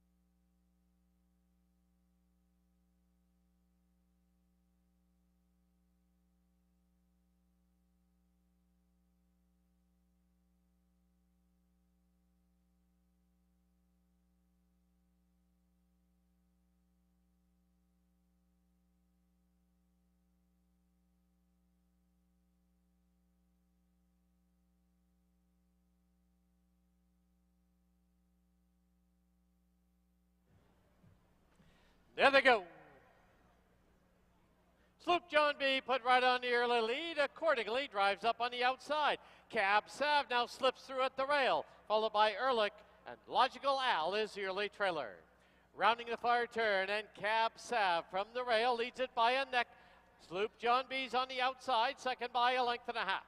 It's Accordingly who gets away in third. 2 lengths back, Logical Al on the inside. On his outside is Ehrlich. Opening quarter, a sensible 24-1. As a race bias now for the first time, Cab Sav has the rail and the lead. Sloop John B pressing on the outside. 2.5 lengths back, Accordingly in third. Ehrlich is fourth. Logical Al the trailer. Into the clubhouse turn they go. The half comes up now in 47-3. And Cab Sav passes the half-mile marker with a half-length lead. Sloop John B second by 2.5. Accordingly is third. Ehrlich is fourth, about 5 off the lead. And Logical Al now coming under a ride. As they race past the 3/8 marker, Cab Sav still with the lead from the inside. Sloop John B still on the outside, pressing up. Accordingly, 2.5 back in third. Logical Al asks for more, run in fourth, and Ehrlich is fifth. Quarter mile from home, 6 furlongs in 1:12-3. Sloop John B on the outside, pops ahead in front. Cab Sav, Accordingly not done yet. Then Logical Al and Ehrlich. 1/8 of a mile from home. Cab Sav and Sloop John B, they've been at each other's throats from the start. Accordingly is now coming 3 wide. Cab Sav, Sloop John B, Accordingly is moving in, but Cab Sav will prevail. Very close for second. Sloop John B and Accordingly, Logical Al and Ehrlich.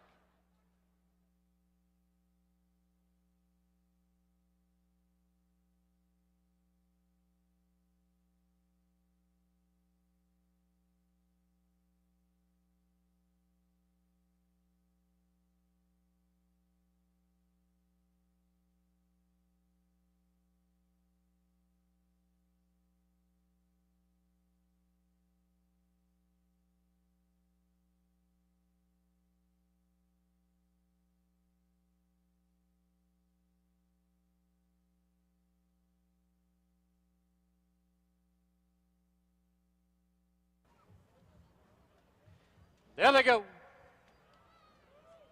Stay Fantastic hustled off for the early lead. On the outside, Wisely played in second.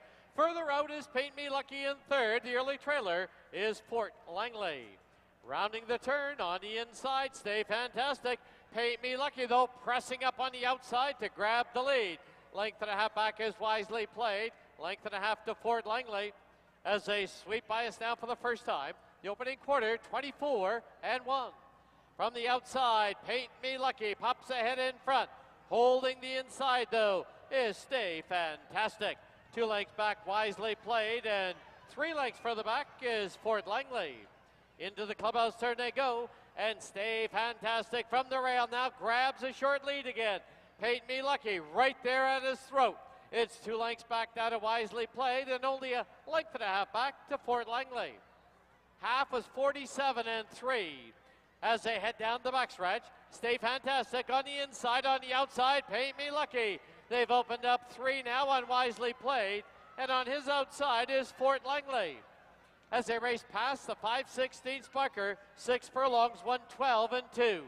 Field is taking closer order. Stay Fantastic, Paint Me Lucky. Now moving 3 wide is Wisely played. 4 deep on the track is Fort Langley. 3/16 from home. Stay Fantastic on the inside has a narrow advantage. And down the lane they come. Stay Fantastic leads it by a head. Paint Me Lucky, Wisely played far outside Fort Langley.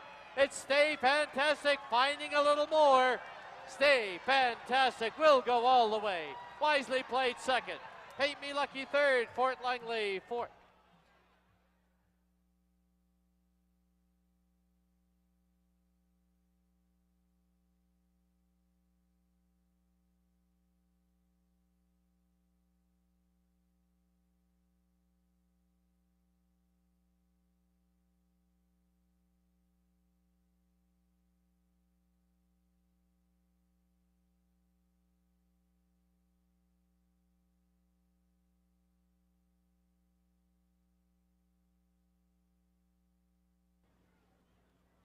There they go.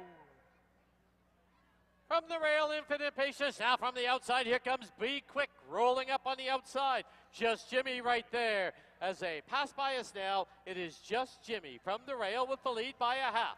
Be Quick, second by 3/4 of a length. On the outside, Smart Lad. Infinite Patience now in behind horses, and on the outside is Set to Shine. Into the clubhouse turn they go, and Just Jimmy shows the way now by just over a length. From the outside, Be Quick. Infinite Patience full of run, but nowhere to go. Smart Lad ranges up on the outside and Set to Shine. As they head down the backstretch, opening quarter, a moderate 22-3. And it is still with the lead, Just Jimmy. Be Quick right there, Smart Lad, Infinite Patience, two off it in fourth, and Set to Shine now put under a drive. The half, 46-3. Past the quarter pole they go, and Just Jimmy leads it over, Be Quick. Moving up, Set to Shine, far outside. Infinite Patience crying out for room as they turn for home.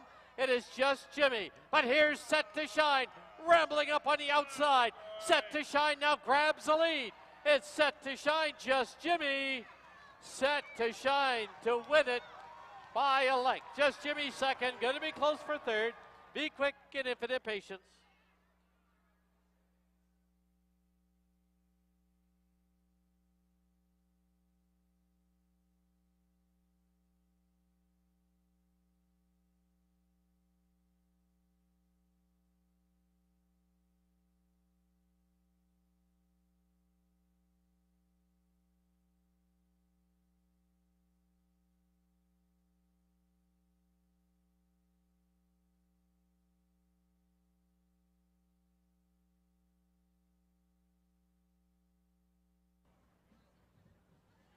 There they go.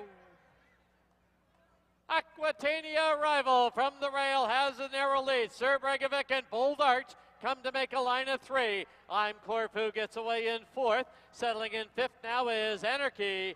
And Foreign Protocol is the trailer, a dozen off the lead. Into the clubhouse turn they go, and Bold Arch presses a pace and goes on with it. Bold Arch leads it now by a length and a half. Sir Bregovic second by 2. It's Aquitania Rival in third by 3. I'm Corfu, Anarchy, the trailer, Foreign Protocol. The opening quarter at 21-3. Midway on the backstretch, and now 3 furlongs to run.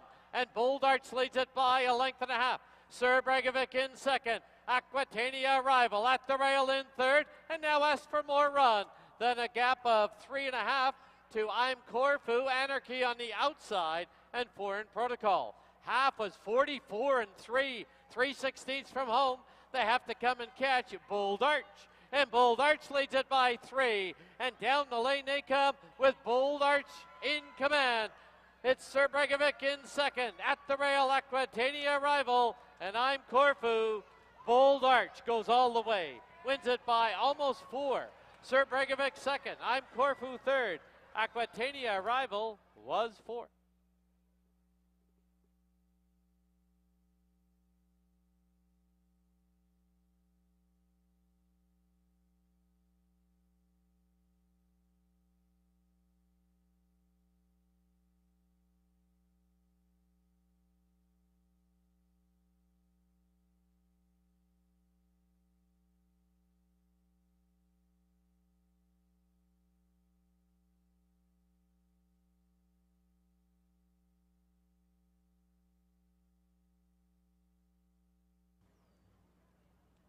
There they go.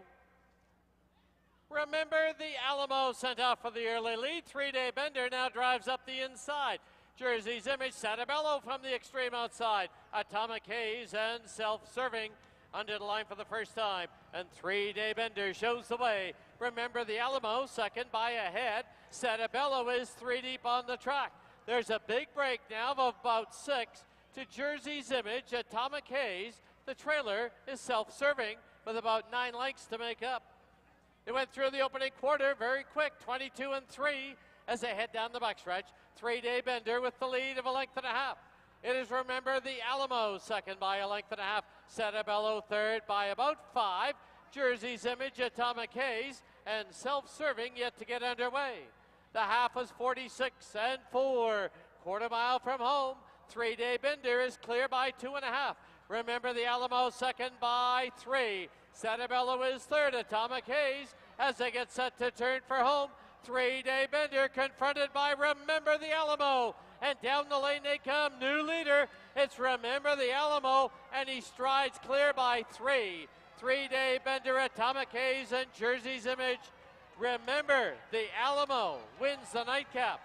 3-Day Bender second, Jersey's Image third, Self-Serving fourth, Photo for fifth.